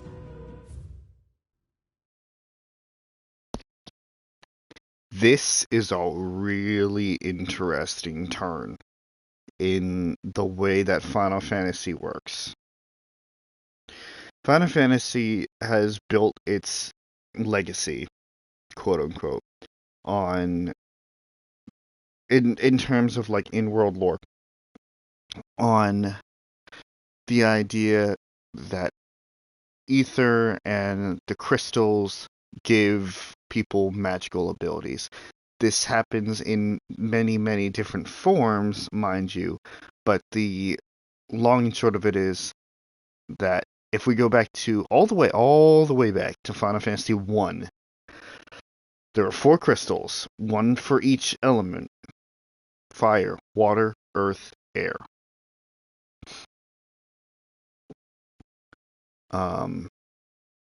And that kept the world in balance, that kept the world going. The crystals were all that sustained life. They allowed for the building of civilization, and consequently probably the destruction of civilization as well. That is what everything was built upon. People use magic for their convenience, or use people who can use magic for their convenience, as we've seen with the bearers. But we have never stopped to think of the downside of these massive crystals and the ether that they draw in. There have been there have been ideas touched upon, like in 13, for example, where it's not the crystals, but the gods that are the cause of everything. Which is where most Final Fantasy goes. It's godlike beings that are the problems for everything, and trying to get rid of them so people can learn their own lives. But we've never really looked super close to home for the answer to why the world is what it is. So I'm actually very glad that they're addressing this now and saying that the crystals may not be the blessing that it is taught out to be there. Sidolphus Telemon, in his quest to create a world where bearers and dominants can die on their own terms, he unleashed a shocking truth that the mother crystals were the cause of the all-consuming blight. He makes plans to see the mothers fall, that Valisthea and her people might be saved. Inconvenient to whom, exactly? The people leading, of course. The higher-ups? The gods themselves?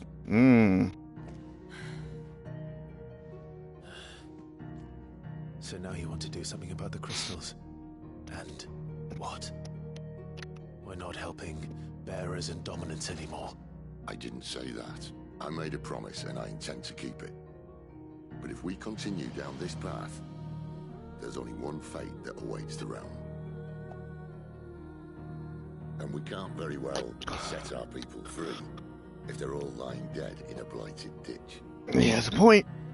Not if we want to create a place where they can live on their own terms anyway. Sort of defeats the purpose. So, if we have to bring the old world crashing down in order to build us a new one,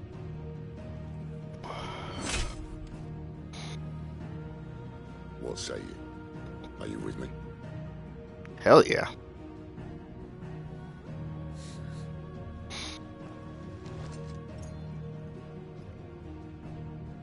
I suppose it's about time I repaid your faith.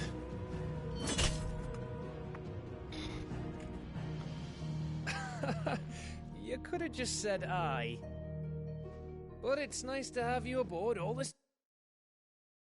Sorry. Give me one sec here.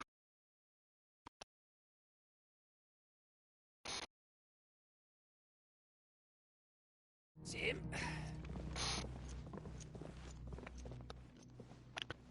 And with that, it's about time that I start making my own screenshots again. Instead of letting YouTube take it from me. They haven't been taking the greatest ones.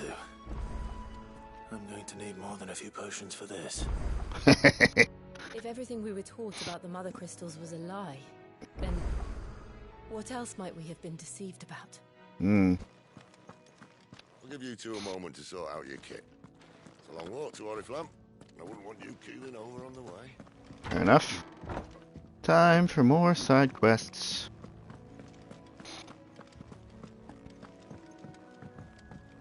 Again, I very much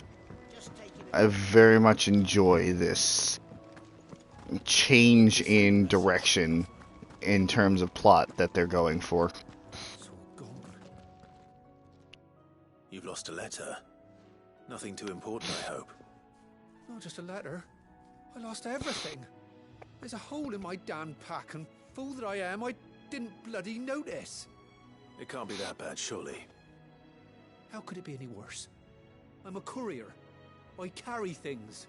If I can't do my job right, then what am I good for? Nothing, that's what. I buggered it right up. That means no herbs for the infirmary, and no fresh meat for our cooking pots. Worst of all, that letter I lost, it was for Sid. A letter he's been waiting on for days. Maybe if you retrace your steps. I'd scour Storm from coast to coast if I could, but there are curse breakers in the field, counting on my arrival. No, I'll just have to own up to Otto and Sid. They're gonna skin me alive. No need for that. He'll be in trouble. Offer to search for the missing items. He'll be in trouble if I don't. Fine. Tell me where to look. Are you serious? Thank you. Yeah, clearly I got time on my Sounds hands. like the hideaway could use those supplies. So, where should I start? Gotan's bales, perhaps? I took a tumble in the bushes when I was passing through. There's a chance my pack might have caught on something. If you can find everything I dropped, you'll be doing us all a favor.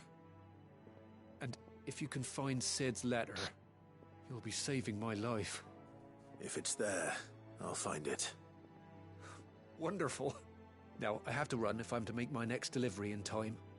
I trust you can find your way to Gotan's bales. Oh, and hurry, will you? Sid doesn't like to be kept waiting. I'm sure he doesn't.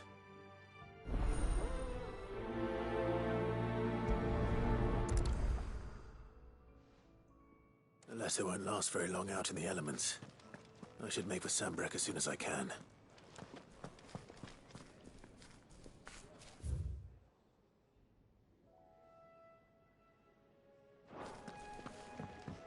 Oh no, did I miss a lore thing? Shit. I heard Otto barking at his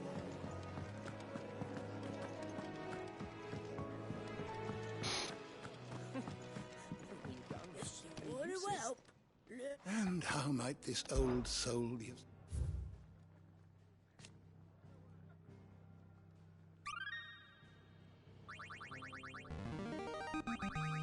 Now this, I believe you will find most interesting.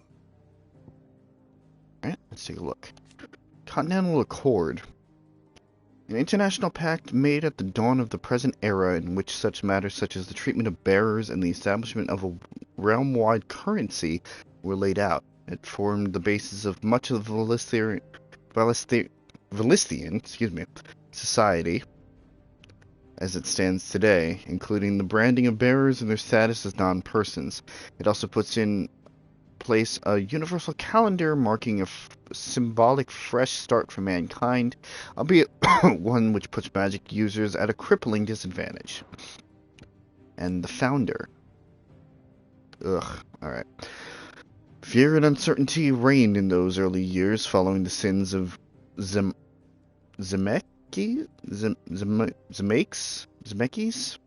Whatever. Not wanting to further incur the wrath of the heavens, the few who survived the fall took to wandering the lands, spurning magic and staying to the shadows, and so they lived for decades. One man, however, grew tired of this life, if it could be called that, and after bidding his companions farewell, climbed a grassy knoll overlooking a forest of beech and alder. Here he gathered a pile of rubble and used it to build a humble shelter in which he spent the night. The next morning, however, instead of abandoning his work, as was his people's wont, he gathered more rocks, adding to the structure until the shelter had become a shack. This he continued for days, weeks, until the shack had finally become a home. At first, those few wanderers who passed the knoll would shun him, cursing the man under their breaths for his hubris. But as his estate grew, and one building became two, and two, 3, the people began to slow their steps, and it was not long before some took to joining him on that knoll, gathering stones, building new lives, new destinies. This they did without magics or machines, without boon or blessing. They relied on naught but their hands, their backs, their wills, and each other. And slowly, house gave way to village, village to town, and town to nation. The man would one day die, as all men would do, but those who remained continued his legacy, expanding upon it. And though his name was eventually forgotten, his spirit lives on to this day in the hearts of all Rosarians. Legend of the Founder, Moss the Chronicle. Okay, that was a little bit more enjoyable than I thought it would be.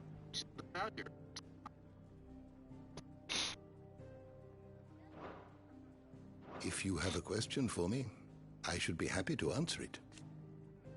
The Mother Crystals. So the people of did I read the source? Yes. The people of Alistia rely on the crystals mined from these mountains in their everyday lives and flock to the aether-rich lands around them in pursuit of their blessing. Sid posits that it is in fact the mother crystals and their ability to draw aether from the earth which is the reason for the Deadlands' advance. The few who learn the truth are hunted down by those in positions of power, those whose power rests on their control of this crucial resource.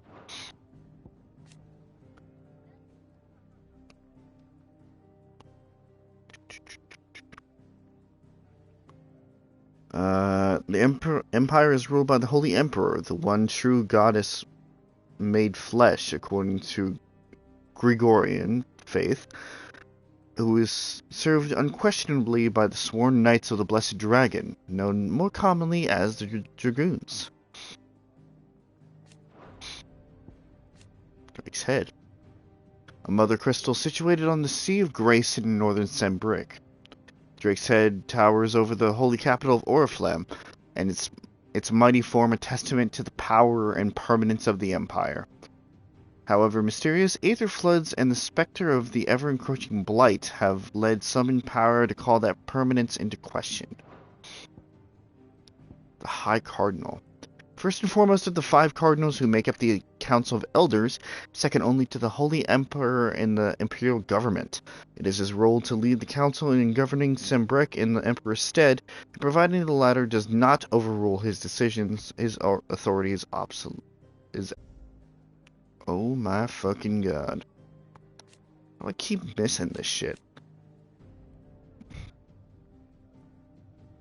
He returns to the ruins of the Phoenix Gate where his father and brother died 13 years before, and learns that he is indeed the dominant of Freet, the one who took his brother's life. Anxious to atone for his crimes and filled with righteous anger after witnessing the massacre at Eastpool, he pledges himself to Sid's cause to free all of Alistia from its bonds, not only those between bearer and master, but those between man and mother crystal. Benedicta. After Clive took her power at Caer Norvent and the keep was set to fire, she and her comrades were forced into making a hurried retreat, only to be set upon by bandits. What was left of Benedicta's power ran amok, summoning forth the raging whirlwind within which she was at last to lose her life at the hands of Clive Rossfield and his icon of Freet. Ugo Kupka.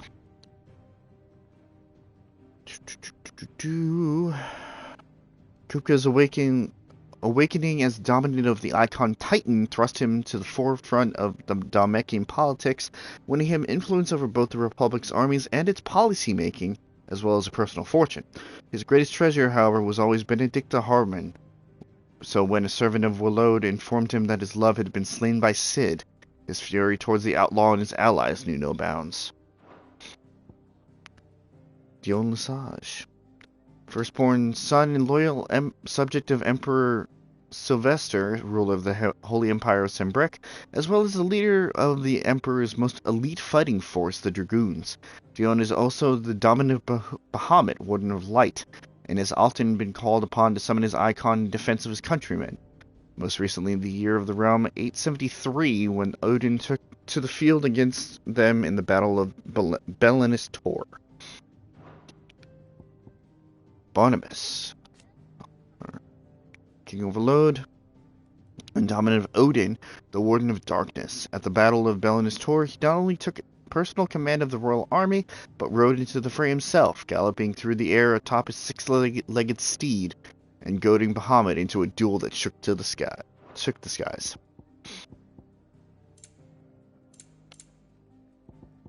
Kenneth, chief cook at Cid's Hideaway. Though the range and quantity of ingredients on offer in their hidden Deadland home is limited at best, Kenneth finds opportunity in adversity, concocting toothsome fare from whatever happens to be at hand. Bernard, a carpenter who resides at Martha's Rest, whose speed and skill, together with surrounding marsh waters, deleterious? The fuck?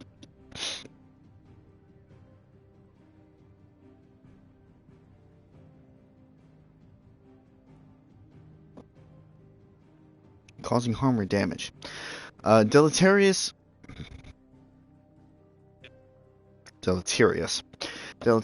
effects on the planks and piles of the village's many bridges keeps the services in high demand.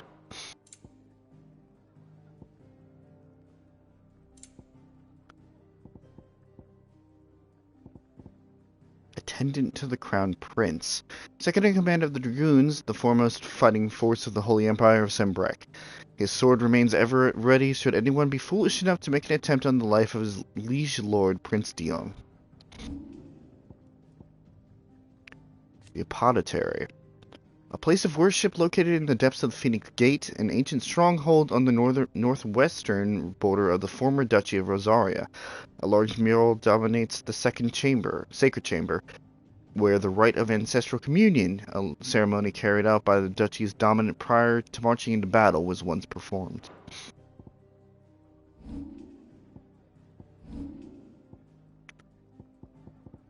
Garuda.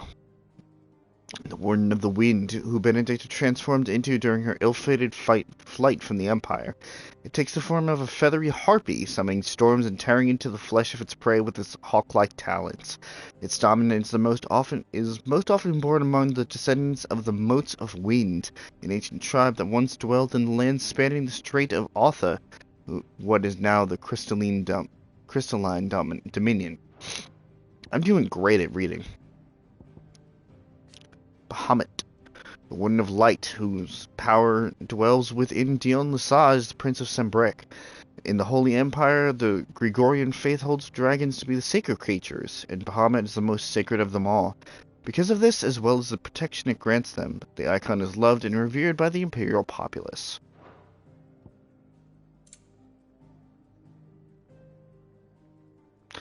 Yeah, wait.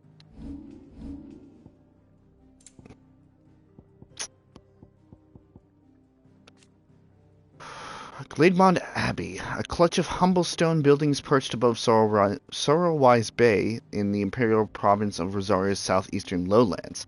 The abbey was built in order to propagate the Gregorian faith after the Duchy of Rosaria was made part of the Holy Empire of Sembrek, and as such is one of the rare examples of imperial architecture in the region.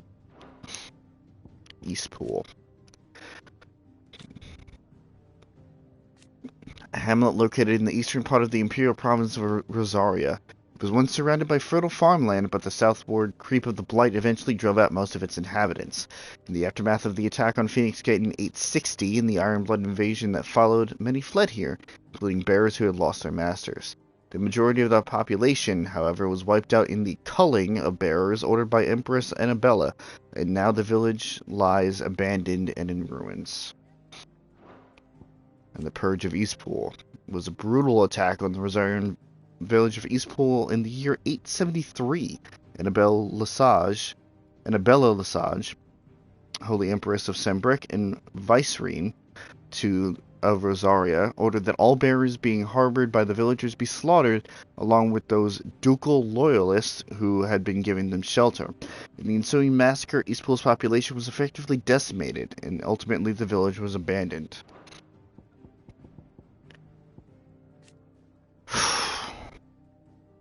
The territorialization of Rosaria. In the year 861, taking advantage of the discord arising from Rosaria's internal woes in the wake of the Night of Flames, the Ironblood launched an attack that inflicted devastating losses on an already crippled nation, robbing it of what little power remained. Later that same year, Sembrek stepped in and forced the once proud duchy to submit to one final humiliation by becoming a vassal state of the empire, just as Duchess Annabella and her imperial conspirators had planned. Three weeds? Yeah, just three of them. 3 reeds. An area of marshland in the eastern part of the imperial province of Rosaria, just south of Martha's Rest. Numerous shacks and hovels dotted upon the swamps suggest that the area was once at least sparsely populated. However, now most lie broken and abandoned, their owners having fled for more habitable climes and once the waters began to rise. White Worm Castle. A towering citadel from which the Holy Emperor of Sembrek rules over the entirety of his domain. With the Mother Crystal rising above it in the imperial capital of Oriflame spread below, this ivory edifice is truly a wonder to behold. The 5 Cardinals. The senior statesmen that make up the highest office of government in Sembrek after the Emperor himself, the Council of Elders. The council is comprised of the High Cardinal, representative of Central Sembrek and the holy capital of Oriflame, and the 4 cardinals who administer the outer provinces, the northern, southern, eastern, and western seas. The Vice-Regency. After the incorporation of Rosaria into the Empire, Emperor Sylvester elected not to rule the new province directly, but to make it a Vice-Regency within Rosalith as its with Rosalith as its provincial capital. Battle of Belenis Tor. The Battle of Belenis Tor was a conflict fought between the Holy Empire of Sembrek and the Kingdom of Walode in the year 873. Having lost vital territory to the Sembroquois forces 8 years earlier in the Battle of Twin Realms, the Waloders launched an assault on the eponymous peak, looking to regain a foothold in the imperial lands on the opposite side of the Strait of Altha. Both sides fielded their icons, and in the ensuing showdown between Odin and Bahamut, the entire Sembroquois legion was lost, and the Waloders regained their outpost on the Storm. The King's Fall. Located in western Sembrek near the Rosarian border, the King's Fall is a towering cataract fed by the waters of multiple converging tributaries. Though those waters long played an integral part in the lives of nearby settlers, an influx of displaced beasts fleeing from the Blight has forced many to abandon their claim to the resource. The Eye of the Tempest. Here once did rage a storm born of a dominance madness, a storm within which icons Garuda and Ifrit clashed, and from which only one would emerge. Their struggle saw the landscape razed as Holt's farms and villages that had stood for ages were in mere moments struck from existence. Now all that remains is a blackened waste, somehow even more lifeless than the blighted Deadlands. I know, this is not the most intriguing gameplay, but again, I am a sucker for lore and world building. The Breadbasket, a region overlooking the Strait of Otha in the eastern part of Sembrick. The bounty provided by its rich soil fed the Empire for generations until the ever-encroaching Blight intervened, displacing thousands in the process, a disturbance which played no small part in the troubles that were later to engulf the Imperial capital. The Dalmekian Empire, a nation formed from a federation of 5 smaller states. It is located in the southern half of the continent of Storm and has its capital at Rondela. Also home to the mother crystal known as Drake's Fang, inside which stands Castle Dazbog, home of Hugo Kupka, dominant of Titan and warden of Earth.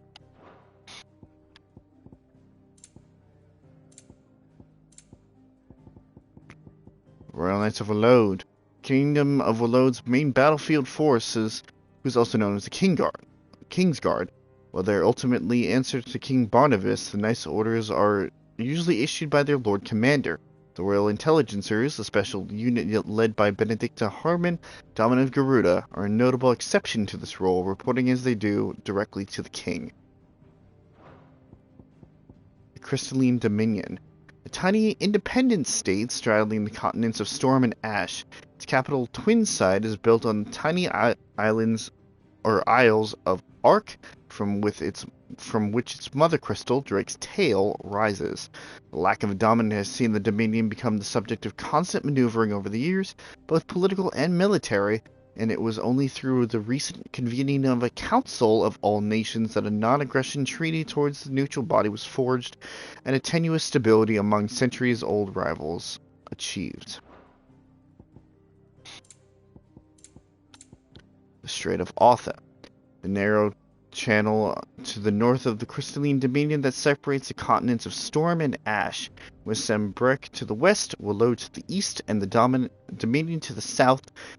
Its shores are never short of soldiers or political tension. The Gregorian Church, the state religion of the Holy Empire of Sembrick, whose followers worship the goddess Grigor as the one true deity. At the church's head stands the Holy Emperor, voted into office by his fellow knights to be a convenient fiction. The followers of Grigor worship dragons as sacred servants of their goddess, and since the founding days of the Empire, have both doted and depended on them.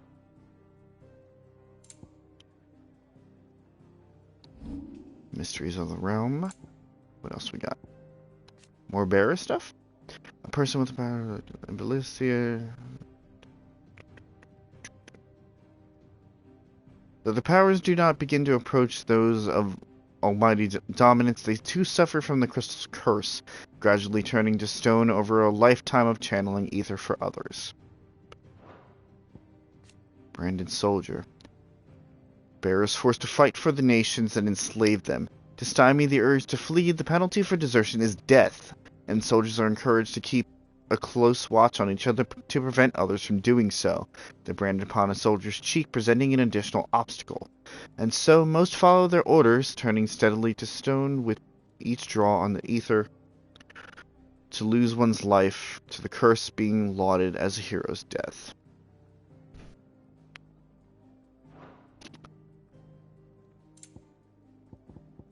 Ancient mural. A wall painting found in the depths of the apoditary under Phoenix Gate. Who created it and for what purpose is unknown, but the celestial being in the center suggests some connection to a long-lost religion.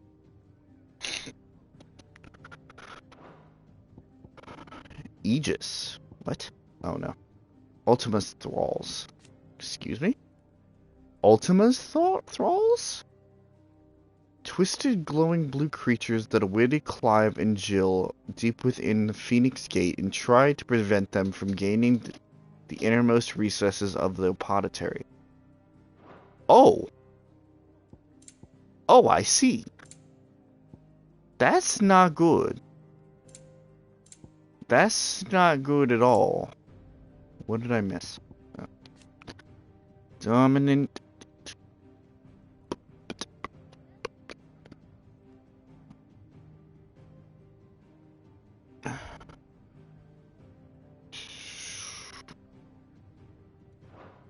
We already read that one.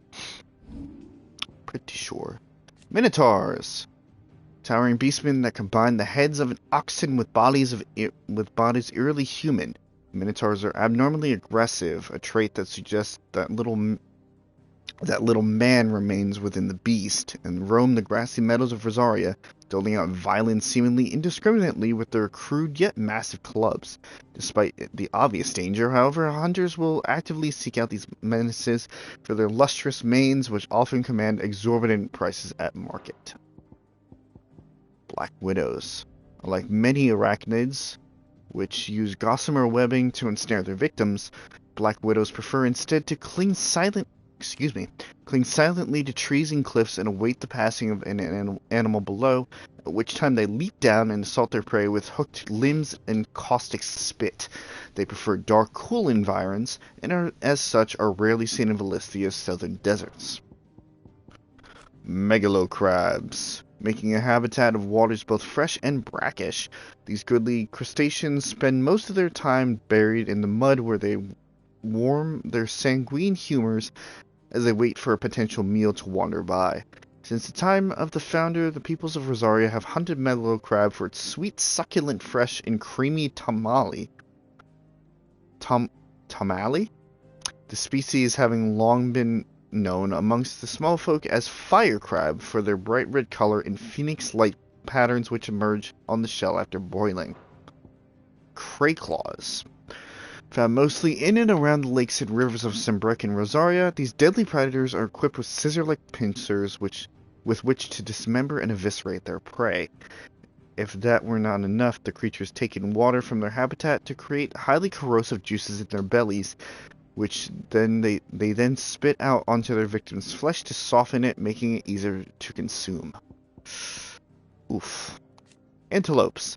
A large herbivorous creature found mainly on Storm. It has distinctive elaborate antlers and long sinuous limbs, which it uses to leap gracefully into the air. It attacks mainly with its antlers and rear legs, but many hunters are prepared to face such dangers nonetheless in order to acquire the lustrous, supple pelts for which these noble beasts are famed. Bighorns. Found to graze primarily in the emerald meadows of Rosaria or the windswept savannas of Dalmatia, bighorns are easily recognized by the eponymous growths, the length of which can often exceed several score hands. What? Yeah. That jut sideways from their crowns. These horns, as well as their head-wearing hides, are prized throughout Valisthia and can be bought and sold at marketplaces all over the realm. Caution, however, is recommended when hunting the creatures, as they are highly territorial and will charge relentlessly at anything they might stray in the line of sight.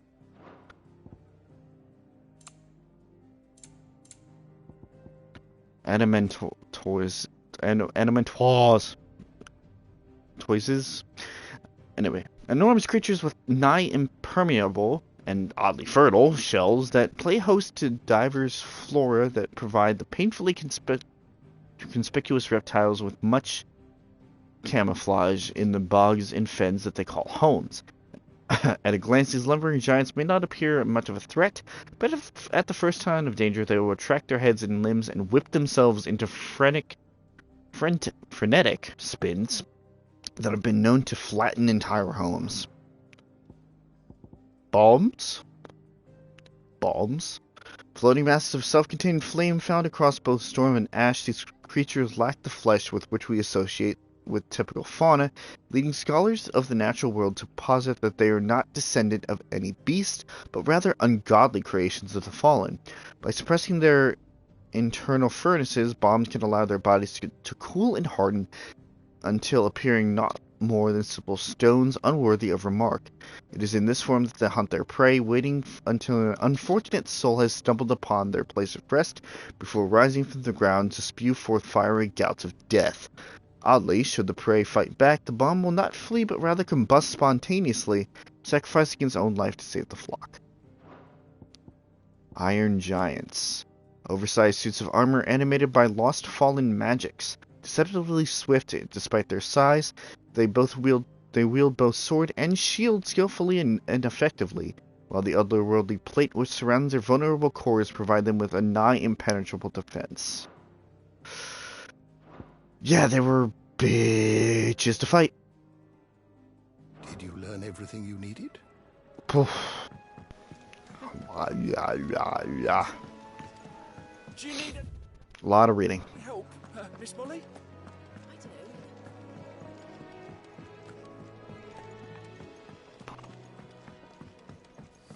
What do we got? What do we got? What do we got? Well, what's Sanfordine, dear? Flame Tongue. Oh, this is upgraded from Stormcry. Huh. Neat. With the tongue of a flame, he spoke the words of destruction. Should last you a good while. Yeah, I'll equip it. Why not?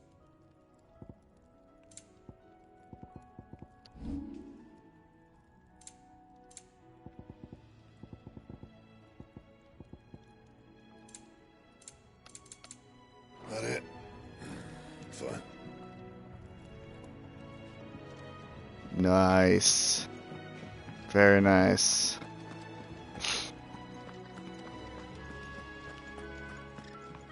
He's never this late. What's going on, Albin? Where are you, Randall? Is everything all right? Forgive me, young man. I was in a world of my own. I'm worried about my friend, you see. He left some time ago and hasn't returned. You know what it's like out there for a bear on his own. Why leave the safety of the hideaway? For coin. Sad though it is, our need outweighs the risk. The hideaway can't survive on goodwill alone. And though Karen does what she can, her coffers aren't bottomless. Wait. You were a soldier, were you not? In the Imperial Army? Not by choice. Then I ask a favour of you. I'm too old to be traipsing hither and yon. Will you go and find him for me? I'll do what I can. I'll do what I can. Oh, thank you. What can you tell me about your friend? His name is Randall, and I suspect you'll find him in Lostwing. He's been working for Quinton, the tavern keeper. Ah. You know something, I'm sure. I'll speak to him. Back to Quinton. Safe travels, my friend. And thank you again. Needs of the many.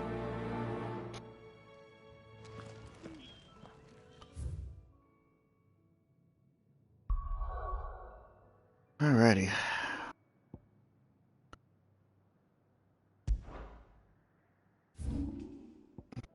Oh boy.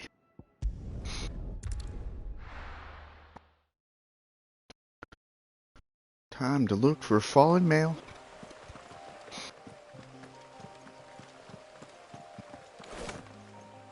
Take a look at the sword here.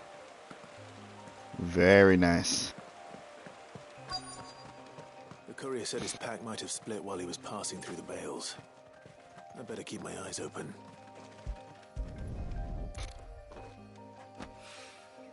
Good. Looks like I'm in the right area.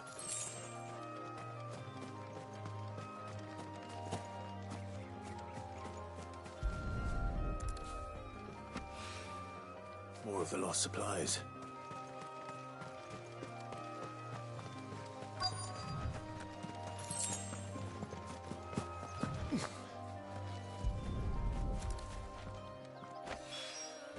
I doubt he could have fit much more in his pack. Still no sign of Sid's letter, though. We've come this far. Might as well ask around. A little overdressed to be picking grapes, aren't you? Are you here for Master Quentin? I'm looking for a letter someone dropped nearby. I don't suppose you've seen it. Can't say I have, sorry. Well, if you do. Wait, I did pass a dog with something in its mouth a little while back. Could have been a piece of paper. No idea if it was your letter, but you never know. Which way did it go? Towards Lost Wing? Seemed well looked after to me. Dare say someone there's been feeding it. To the village, then. Thank you.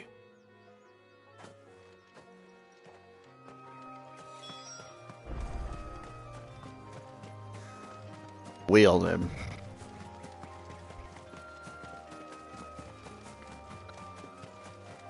Might as well just hoof it. Could fast travel, but I'll have you know, malling the village entry is no small task. It's looking to be a fine. I'm sure it's not.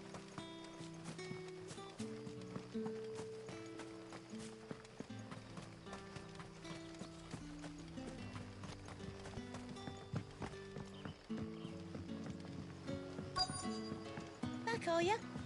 Did Master Quentin summon you? Something along those lines. The shad's all salted and smoked. Hello, puppy.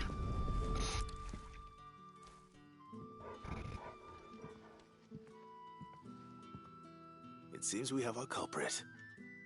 Sorry, boy. Someone's waiting for this. And he's waited long enough already.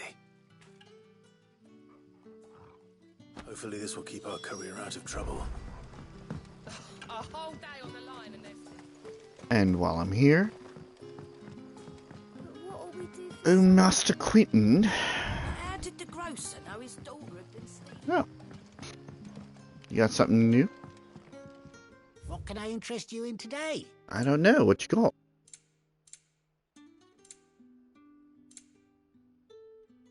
Lionheart tonic.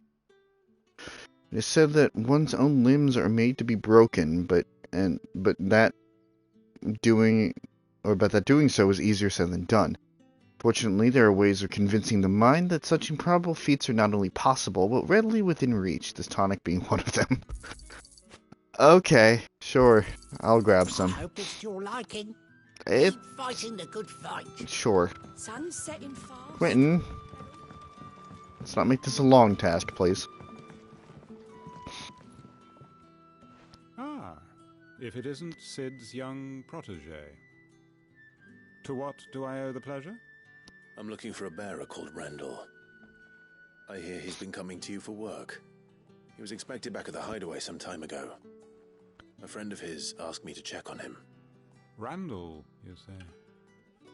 The porter? Yes, I know him. And I can't say I'm surprised if he has been delayed. I gave him enough to do. Though, thinking about it, he should probably have been back by now. I'll go and look for him. Where was he headed? He was to meet an associate of mine to the south of here, on Lorbert's Pass. I do hope nothing's happened to him. Be sure to let me know, Clive.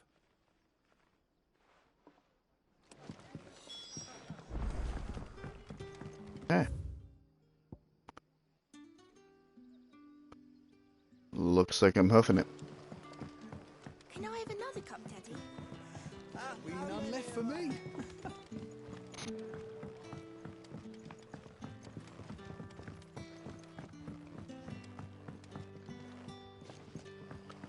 Looks like I'm huffing it, hopefully the right direction this time.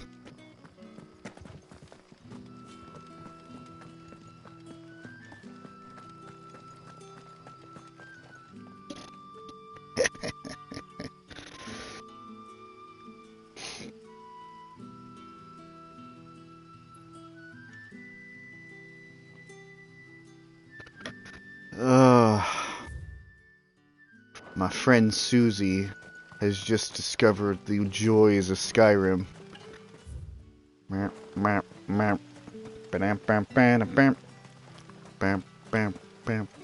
Another one bites the dust, and another one gone, and another one gone, another one bites the dust. Hey, I don't know the words, but another one bites the dust.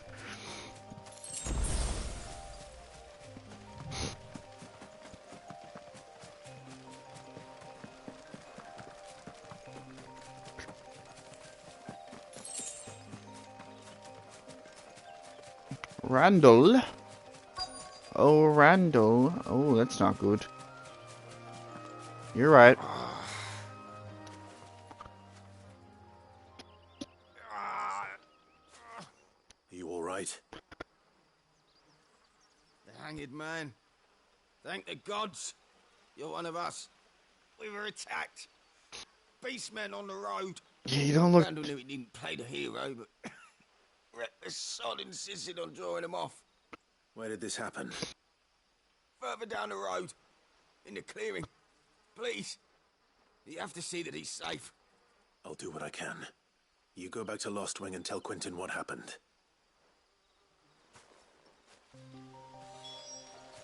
Oh boy. Someone's always got to be the hero. I'm coming. Oh, it's a Minotaur as well. Why am I not Oh no. surprised? No, it's goblins. Okay.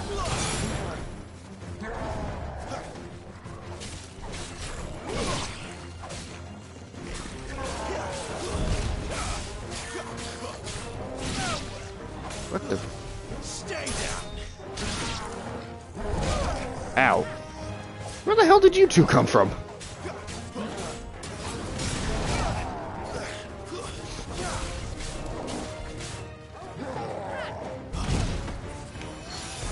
Oh, bollocks.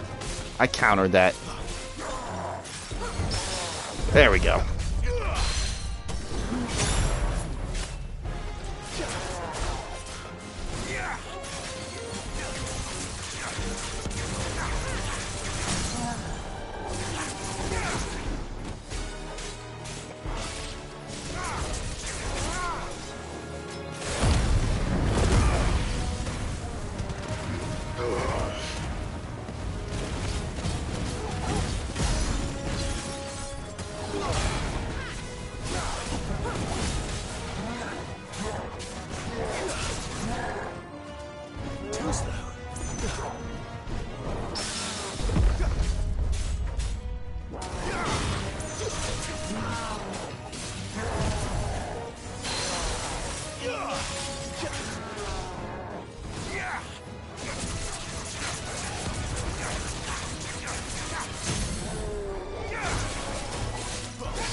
See, I don't need any more icon abilities. I can do just fine with these.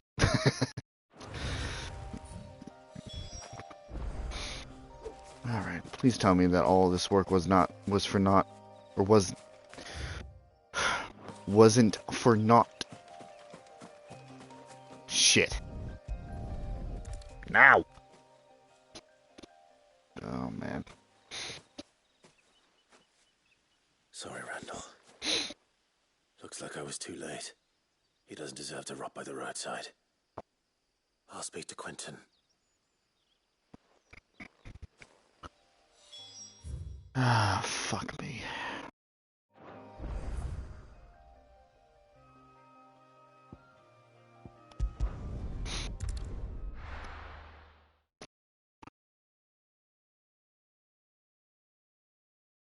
Sometimes you don't get the happy endings that you crave. I'm not going to say deserve. Crave is probably the better term there.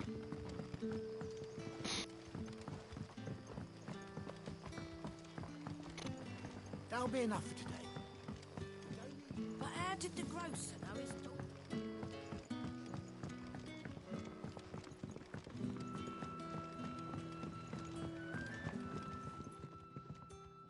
Ah, there you are. My man told me what happened. And? I can't help but notice you're alone. Damn it. I feared as much. He's not far from the South Gate. I trust you'll do right by him. Of course. I'll send someone right away. I knew he was brave, though I didn't know he was reckless. Poor fool. And you known him long? A while. I liked the fact that he didn't shy away from dangerous work, and he liked what I paid. Because it helped keep the hideaway afloat. I'll tell Sid what happened here. I expect he'll be none too pleased to learn of Randall's fate. And I suppose you're none too happy either. For your trouble.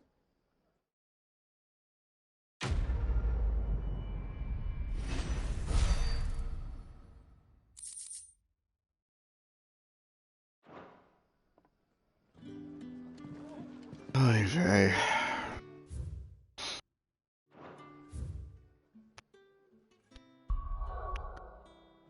You did right, Randall. You did right.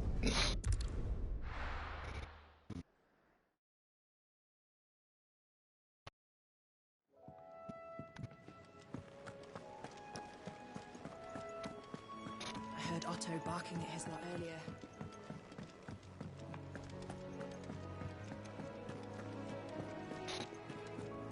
Maybe I should just own up.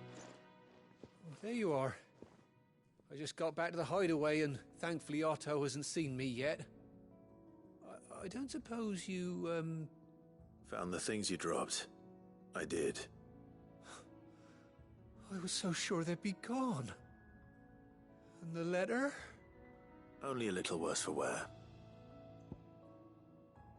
Supplies intended for delivery to the hideaway by the clumsy courier Glenn, lost on the road due to an unfortunately placed hole in his pack. A letter intended for the delivery to the hideaway by the clumsy courier Glenn, lost on the road. Oh, well, I thought there would be more to it.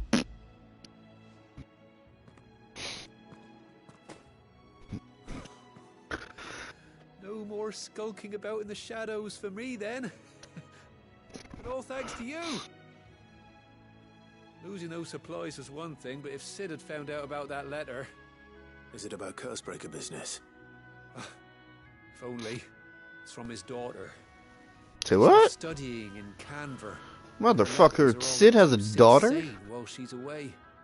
He never mentioned a daughter. Oh, he's a busy man.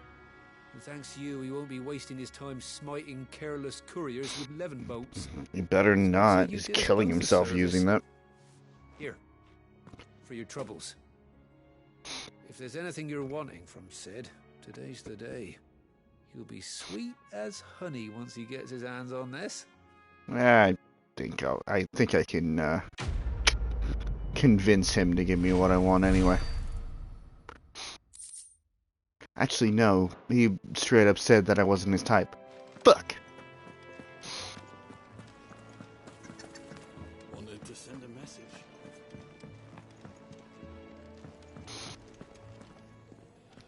So what God's forsaken corner of the realm is Sid dragging you off to this time? Oriflamme. The Holy Capital. And what business would you lot having... On second thoughts, I don't want to know.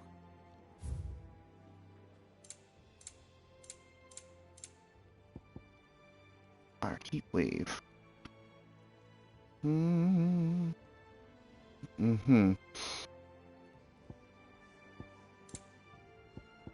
I don't see any use for that. Invictus.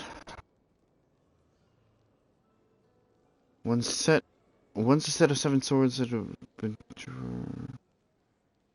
Oh. No. I'm not selling that. I ain't selling that.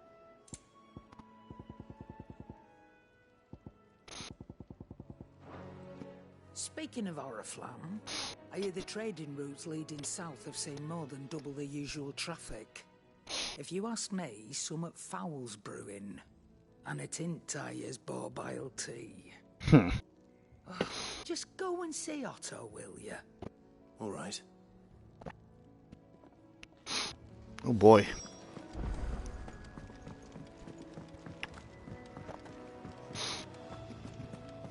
Take a seat, Clive. So you're really going through with it? Sid's been talking about bringing down a mother crystal since I've known him. But that's all it's ever been. Talk. He's convinced it's the right thing to do. We'll be leaving for the capital shortly.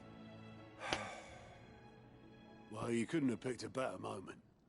Seems the hiding the royalists gave him wasn't enough to dampen old Sylvester's spirits.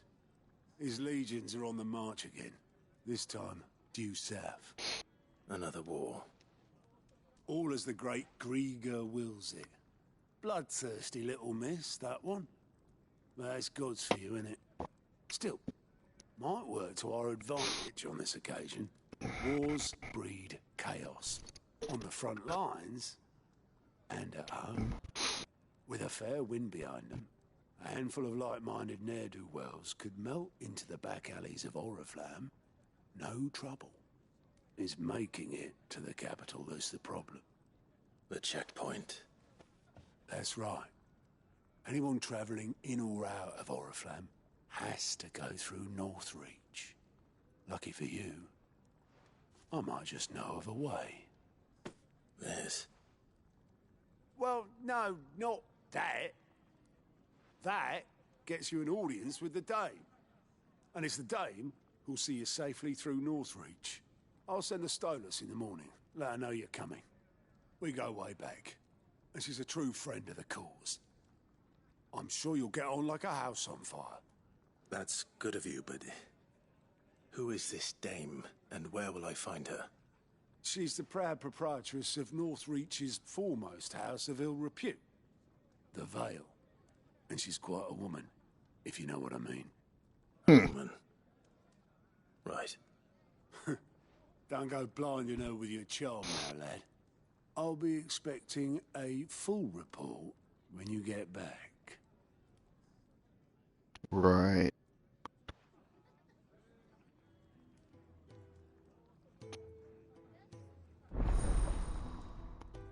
Alliant reports on... Wait, are you fucking serious? Alliant reports are now available for viewing by speaking to Gott at the Alliant report counter in the Hideaway's mess. These reports compiled by the Curse Breakers contain information on quests currently available across Philistia. Oh, so I guess any side quests that were missed. Suppose that's everything. Now to find Gav.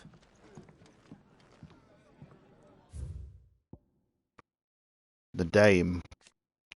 An ally of Sid's cause who makes her home in Northreach.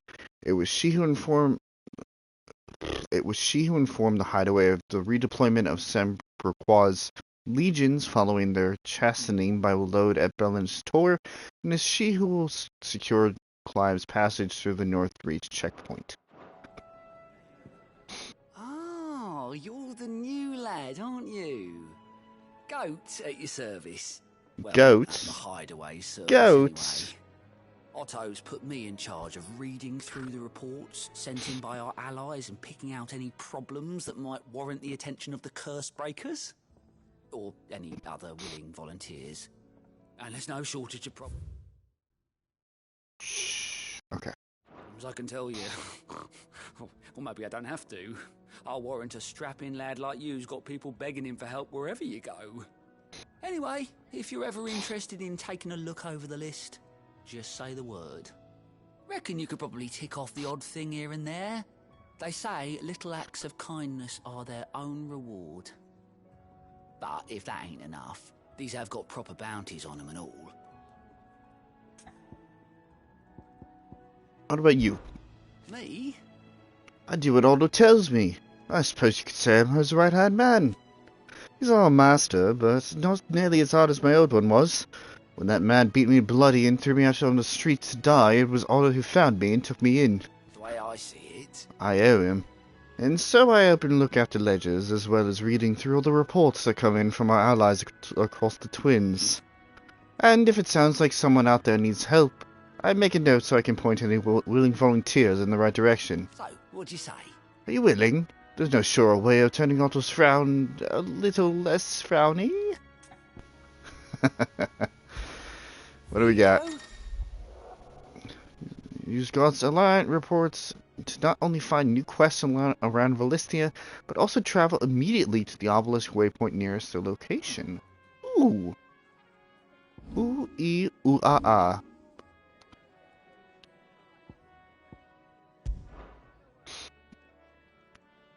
I like his... Oh. Yeah, okay. I mean, I would rather just have him on the list, but that's fine.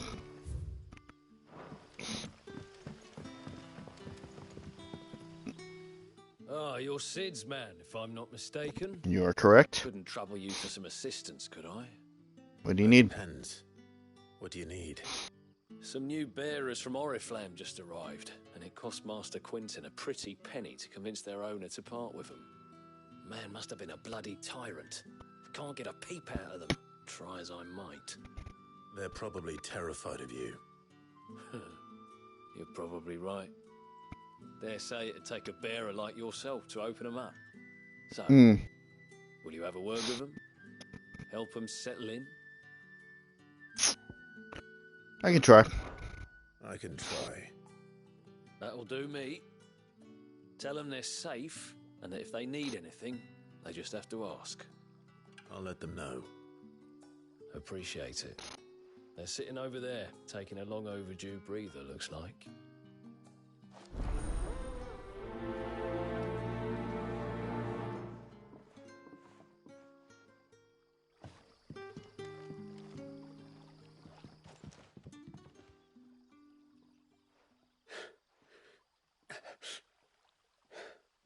So you're the new arrivals. Is there anything I can get you? You're safe here. They don't punish people like us for speaking our minds. Truly. I'm hungry. My sister too, we're starving. Wait here. I'll fetch you something from the tavern. Thank you. I won't be long. You stay here and rest.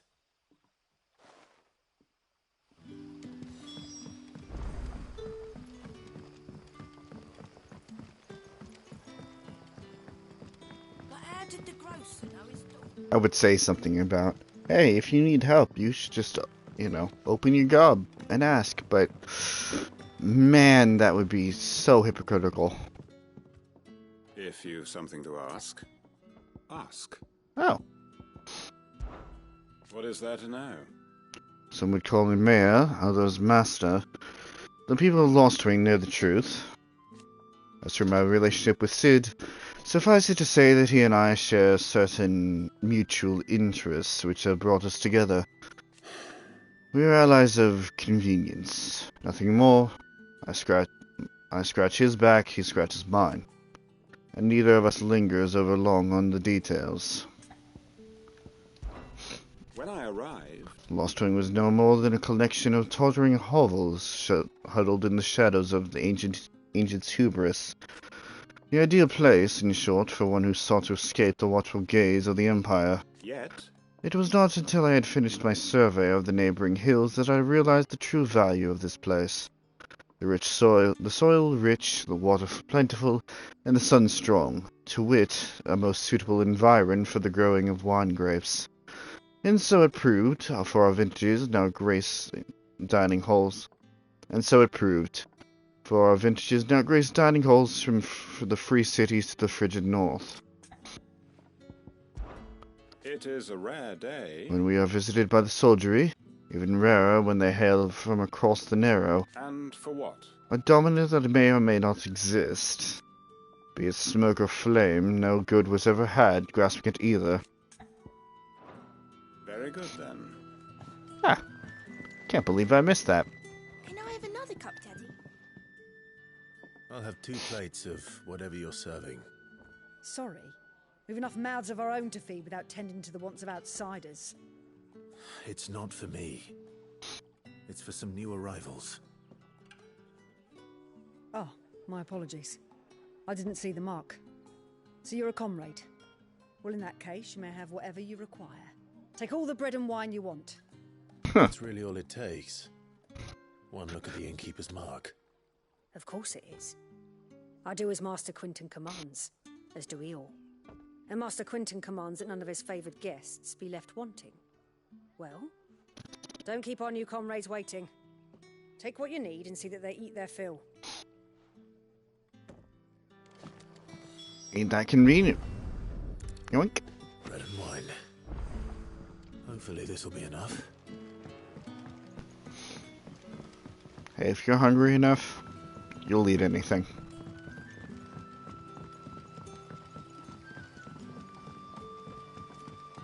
Don't tell me. Turnips for supper. Brother, did you see?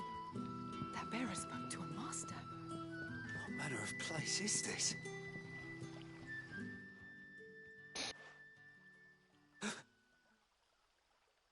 Here. Bread and wine from the tavern. While while the loaf is slightly stale and the wine somewhat watered down, it will serve to fill an empty belly.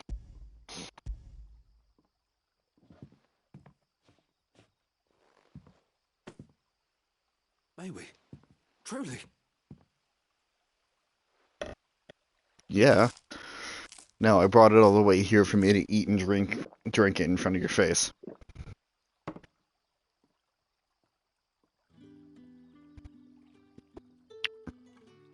Such plenty. Never in all my days. Brother, this place is like a dream. We sat and no one shouted. We ate and more was offered. I know. I can't believe it. You're free now. And the next time you're hungry, you need only ask to be fed. Thank you for everything. Thank you. Quest complete.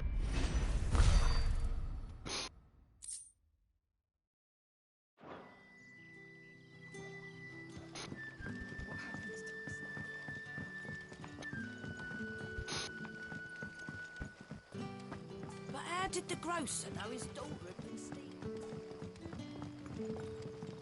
It's a shame. Oh, hi.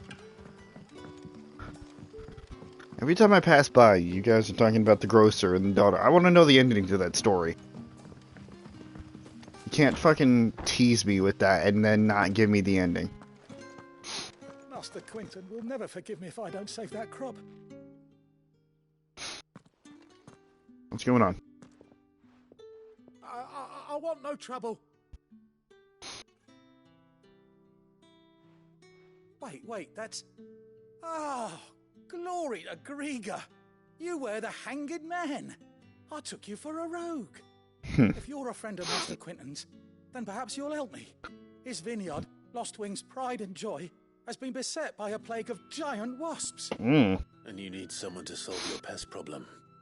I do indeed. I've never seen them so far from the forest, nor so mean for that matter. I suppose the smell's got them worked up. And little wonder. This'll be the finest crop we've ever known if the fiends don't eat it first. I tried chasing them off myself, but they won't flee from the likes of me. And if I don't bring those grapes in for pressing soon, Master Quinton will have my guts for garters. You look like you can handle that blade of yours. I certainly Put it to can. use for a comrade in need. Please, rid us of these wasps so I can be about my business. I'll do it for the grapes.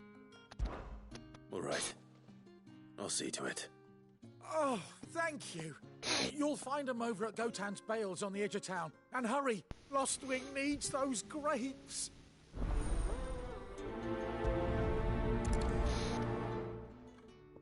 All right.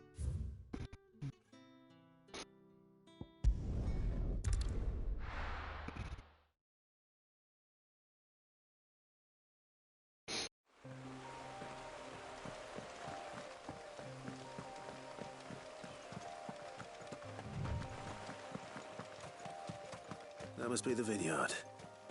A few wasps shouldn't give me too much trouble.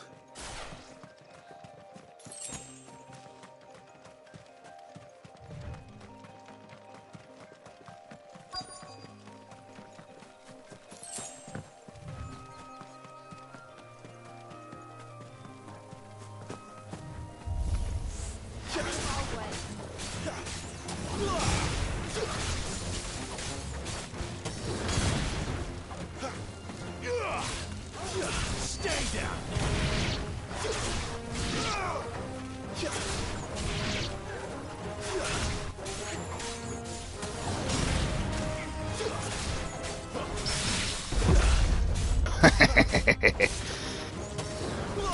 I love unintentional parries.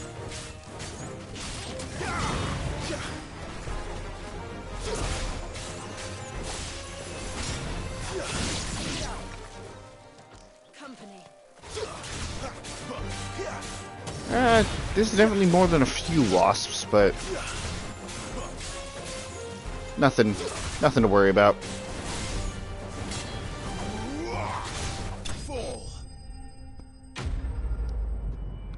Nothing to worry about.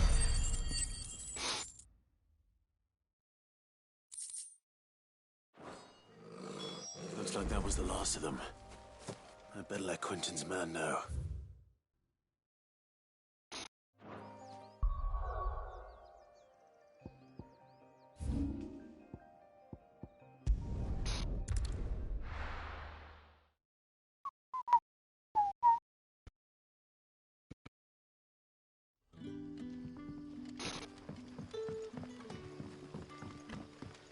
Yeah, it's a little extermination. Nothing to worry about. Will we ever get an answer to that question?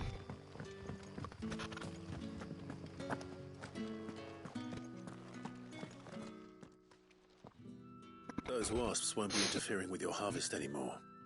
Oh, thank you. Master Quentin would have had my head if I'd lost the crop. I'd say you've earned a reward. Our Gotand Rouge fetches a handsome price among the rich and powerful of the realm. We use that money to keep our comrades fed and imperial wolves from our door. The vineyards were Master Quentin's idea. He wanted to give bearers a place to work, a place where they'd be safe. Well, he certainly seems to have done that here. I'm glad I could help. I'll see that he hears of your kindness. And once this vintage is ripe for drinking, there'll be a glass or two raised in your honor.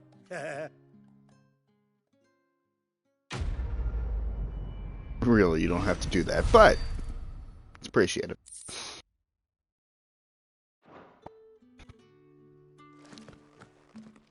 Alrighty. I believe... yes. There's one here as well, and it's very nice that there is an indication on the world map of new side quests.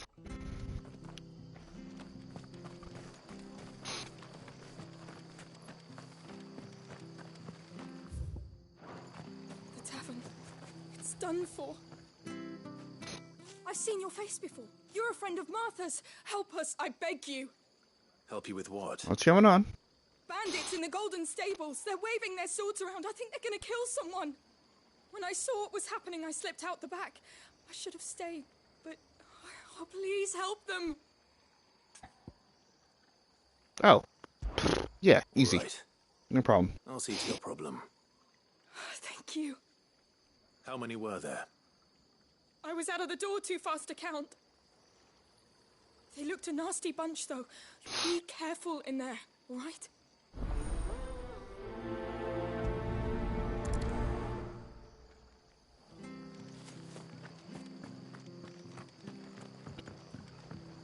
Alright, what's going on in here? Ha!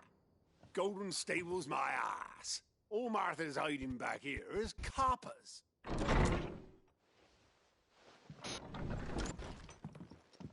Huh? Oh, that's a fine sword, friend. Heavy, though, I expect. What say we relieve you of it? I think not. Get him, lads. I want that blade. Let's get this over with. Keep your distance, boy.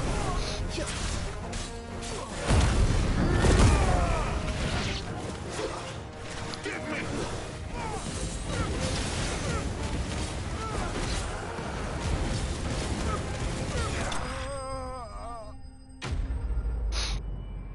Was that a little overkill? Absolutely. Do I care? Absolutely not.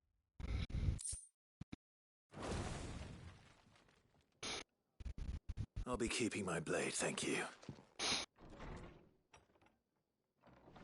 There he is, the hero of the Golden Stables. People will think twice about pushing us around again, thanks to you. We're lucky you were nearby. No good cowards wouldn't have dared set foot in the place if I'd been here, of course. But you weren't. I thought you told me you had someone watching the place. The Blood Axes keep an eye on the tavern, yeah. When they're not busy keeping the peace, that is. I've spread them as thin as they'll go. The Empire might be in charge, but that don't mean they care to keep us safe. If it weren't for the Blood Axes and me, merchants won't come near these lands for fear of what might happen to them. I see. Then you do Rosaria a great service. Just as you did today. You're a useful man to have around. Here.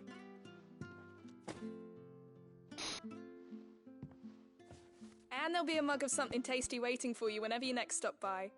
Right, we've got work to do for to make this place presentable. You best be going before I arm you with a mop.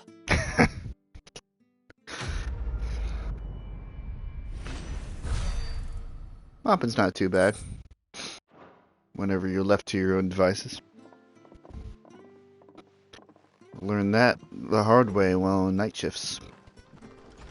There he is, the man of the hour. What's up? You're the one who saw off the bandits, aren't you? Martha was singing your praises. Takes a brave man to march into danger out of the goodness of his heart. You have my respect. A Rosarian salute. Oh, what is it they say? Old habits die hard. I trust you won't be reporting me to the Viceroy. No. If we'd had a few more like you about, perhaps the Rosfields might still... Listen to me rambling on.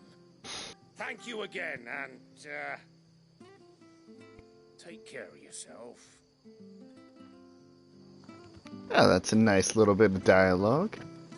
I'm sure that there was dialogue in the other place too, but... I thought we were done for until you arrived. Bearers do have their uses, eh? Sure, we'll go with that. Martha, I don't think I've caught up with you. Them ne'er-do-wells were no match for you, eh? Well? I'm a landlady of this place, as I'm sure you've guessed by now. Same as me old mum before me. Ain't the most glamorous life, but it has its perks. For one, whatever I say goes. Up to a point, anyway. If I start telling people to treat their bearers better, the lads from the Legion have me dangling from the rafters. So, me other work, I keep quiet. The only ones who know the only ones in the know are them that are already up to their necks. Sid, the Blood Axes, the Abbey lot. And you, of course. So don't go letting the cat out of the bag, eh? Lively enough, innit? All was crammed up here in the rock. It was even busier when I was a young'un. You'll have come past the aqueduct on your way over. Back when they were putting it up, all the builders stayed here. Place was as packed as a barrel of Gissal greens. But then the Imperials came. And all the work was called off. All them poor lads over a job. And what's a gang of strapping stonemasons to do when one's building nothing? Why, they offered the muscle out to the highest bidder, of course. That's how the Blood Axes came to be. The rest may not be as busy as it once was, but at least we're all safe up here, thanks to them. I don't know how the bastards who did that can live with themselves. People of Eastpool were the kindest folk you'd ever hope to meet. They just kept to themselves and never did no one harm. But the Imperials couldn't have that, could they? No, they had to go storming in and burning the whole place down. And all because they had the goal to keep the memory of the old duchy alive when that heartless cow Annabella wanted everyone to forget it. But I won't forget, and I'll never forgive. Shame you ain't staying.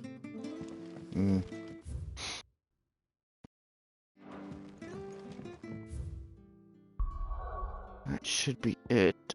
Should be caught up there.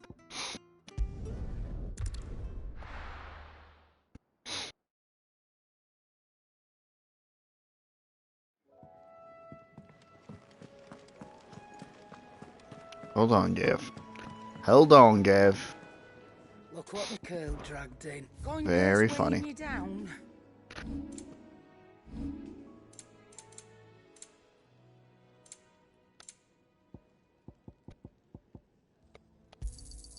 You got out else? I'll be thankful you got that much. I reckon I can find a buyer. I heard Otto barking at his lot earlier. a seat, Clive. Oh, all right. Cheerio, then. Good to see you. Quick look. Think you can help?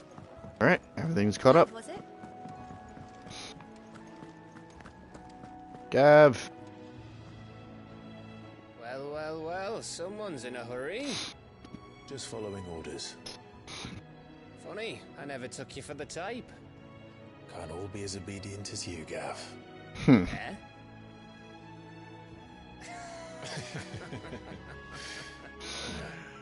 Fine day for a little mischief, wouldn't you say? Is this all of us? Actually, Gav won't be coming. Aw. Just the three of us, then? Just three of us. It's the keystone of the Empire. Oriflamme's in chaos, yes, but that doesn't mean we can march an army through her gates. The fewer our numbers, the better our chances of going unnoticed. And should that plan fail, well, we have our icons to fall back on. Which should be... I don't know if I can. Ifrit still seems to come and go as he pleases. Ordinarily, priming an icon comes naturally to a dominance. But then, you are no ordinary dominance. Well, he's still got the blessing of the Phoenix, doesn't he? Not to mention what he sucked out of Garuda. And did I ever tell you about how he was once the greatest shield in Rosaria? You know, I reckon he could probably cut us a path out of the capital on his own if need be. Probably. Try not to find out. Oh, I want to find out, though. Less likely to be spotted if we travel separately. I'll meet you in Northreach in a few days. You two behave now. No promises.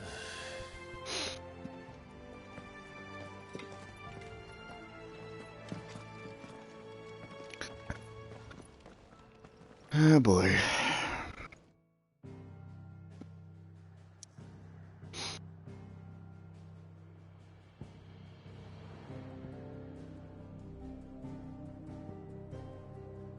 Back to Lost Wing, is it?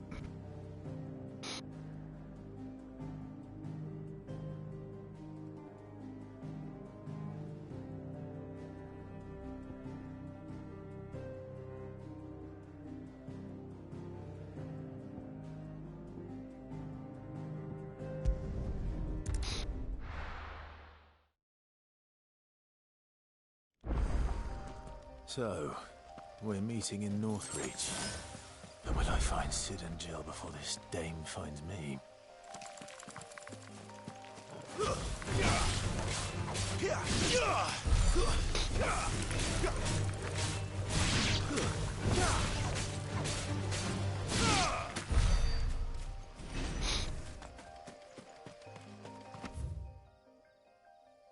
It was. Okay. I was like, was this the right way to go?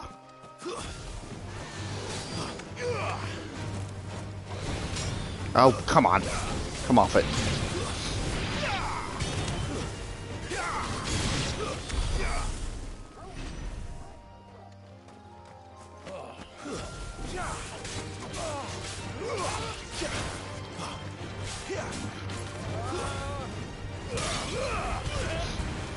Fuck off, Captain. Stay down.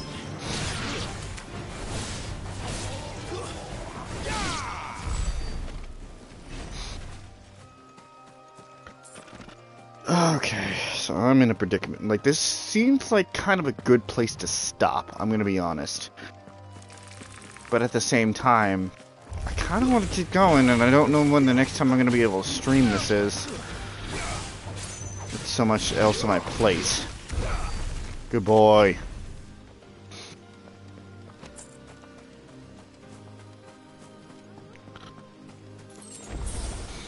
I don't know. I guess we'll at least head for Northreach and see what awaits us here. Didn't that tower used to be taller? Don't know what you're talking about.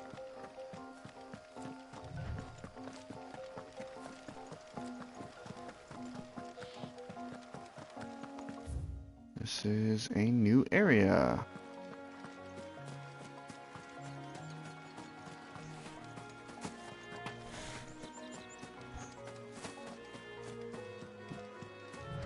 The fuck are you? A raptor? Don't think I fought you yet.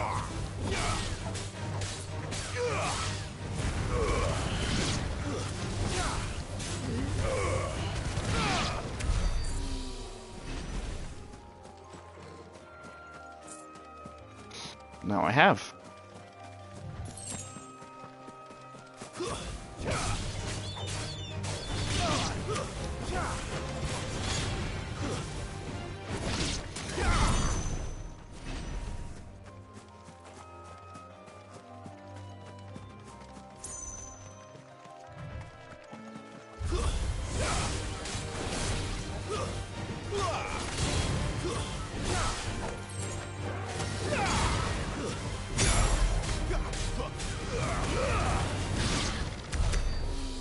2 for 1. 2 for 1.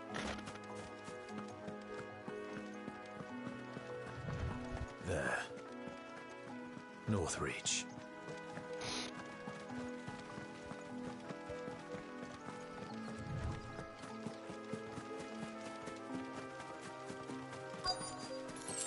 The soldiers used to speak of a brothel, but that was north of the checkpoint. I hope that Dame has friends in the south. What did you... It was in these pies again? How much? For this one? Gross. Oh, and the fish! All from the sea of rice. With reds, whites, ales, mead, cider. The fruit's not getting any fresher. Welcome. Oh, I guess I could get another Gaia blade if I wanted. Don't see the point in it, though.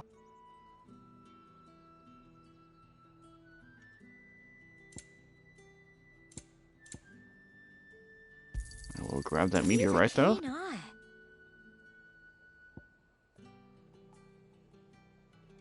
Okay.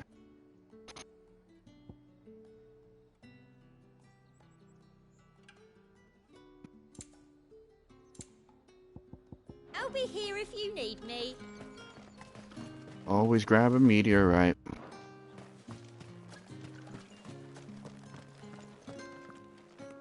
Not another step, Branded, or you'll be spending the night in a cell.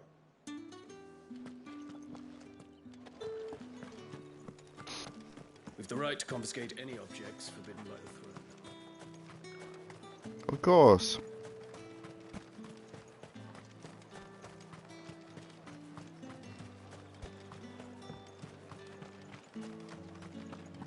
Oh, hello. Welcome, good... Back off, Branded. Can't you see I'm with a customer?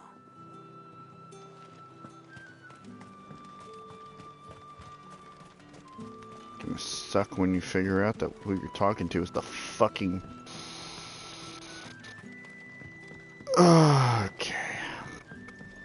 Hello? Have you no other bearers? Those two look rather... used. Used? Yes, but spent? Hardly. They've both at least a good year left in them. Alright, Northreach. A town which doubles as a defensive gateway to Sembrek's holy capital of Oriflame. It was originally a purely military outpost, a towering bastion constructed to prevent land-based assaults on the capital from the southwest. To this day, the heavily guarded checkpoint ensures that none can pass through the wall without prior authorization, and as such, the need to linger here prior to entering has led the rise of a thriving market and various other commercial enterprises on the wall's southern side. The garrison, however, along with the inns and brothels of most of the soldiers frequent, as well as the residences of nobles who make Northreach their home, remain on the northern side.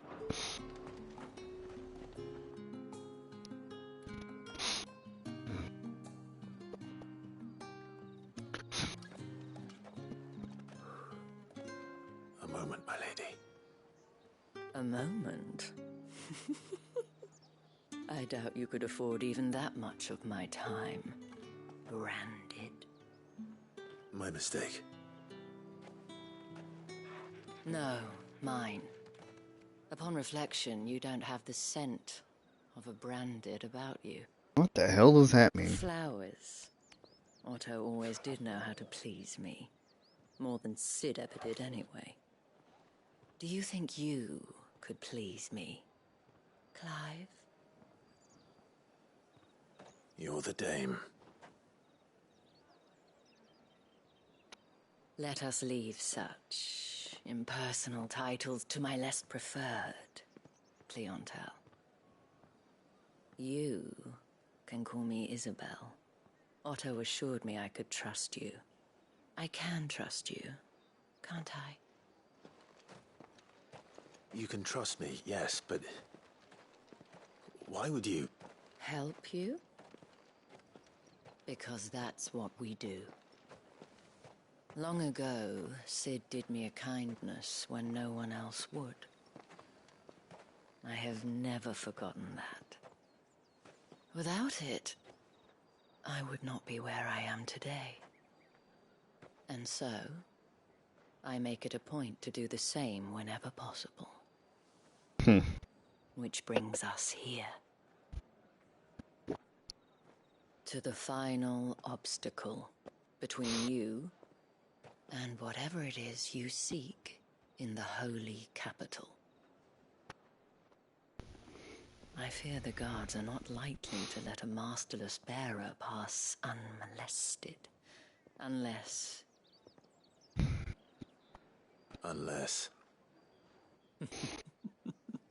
Unless, of course, his master deigned to appear. Yes, that will do nicely. But I shall expect a favor in return. Wait, what? Oh, Clive. Still so innocent in the ways of the world. You say these are all from Dalmekia? Are you gonna buy something or not?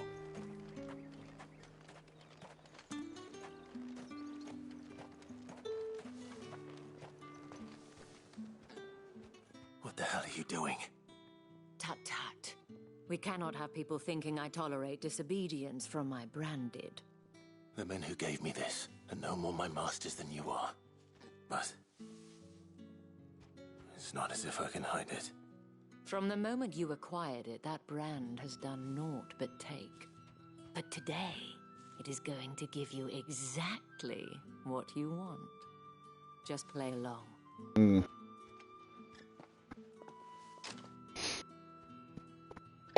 Madame, back to the Vale already?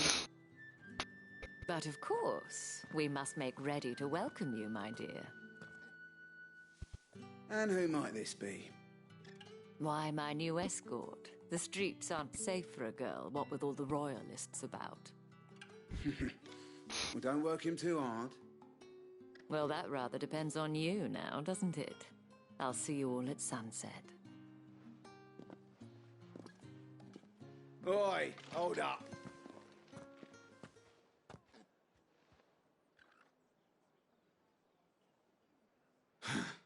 Another fucking branded.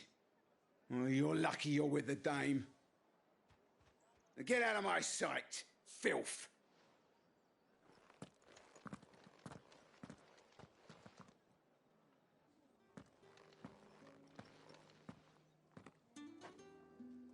That wasn't so bad. Wasn't so bad. They might have recognized me. But they didn't. And even if they had, they wouldn't have done anything about it. The gentlemen of the garrison are some of my best customers. We have an arrangement. As do you and I. Now, if you'd care to follow me, we can speak more at the Vale. Doesn't seem like I have much of a choice. I'm so sorry, Jill.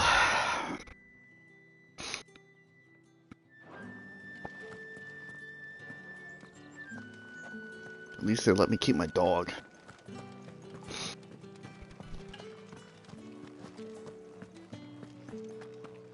Well then, I suppose you'll need a little something to remember me by.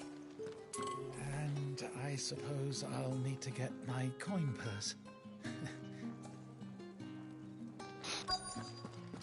It is a legitimate profession. And if anyone requests her company, tell them she is feeling unwell. Madame, you look stunning. As do you, my dear. Shall I have one of the girls draw a bath? That won't be necessary.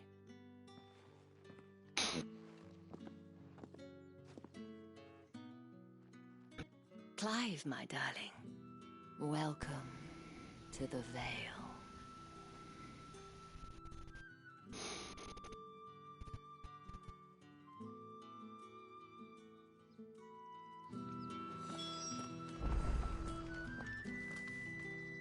Thank you for seeing me through the gates, my lady. I am in your debt. Damn right. That was the whole point, wasn't it? You are damn I right. told you, it's Isabel. Whatever wound you so tight, I wonder. It's certainly not Sid's influence. I don't know, maybe it'll be 13 years Mention a favor. in the Empire What service. is it you'd have me do? I don't want to keep my companions waiting. If you mean Sid and the girl, you needn't worry. They have yet to reach the checkpoint. Oh, yes, I'm first. Otto asked me to help them as well. But to answer your question, I need you to find someone for me. One of my girls. Tatienne has been gone for several days now, having left no word of explanation. And I've begun to fear the worst. I feel as if I've spent my whole life searching for people. Though I can't say I'm any good at it. I trust you'll do your best. Oh, and take this. There's a seal. Moon and stars. Proof of that trust. And hopefully enough to keep prying eyes from looking too closely at that handsome face of yours. Isabel, Now, please. I have matters to attend to at the Iron Flagon. If you find anything, ask for me there.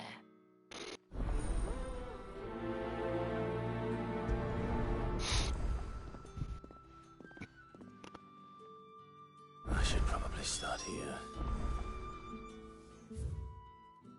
Mm-hmm. Take a look at that seal that we just got.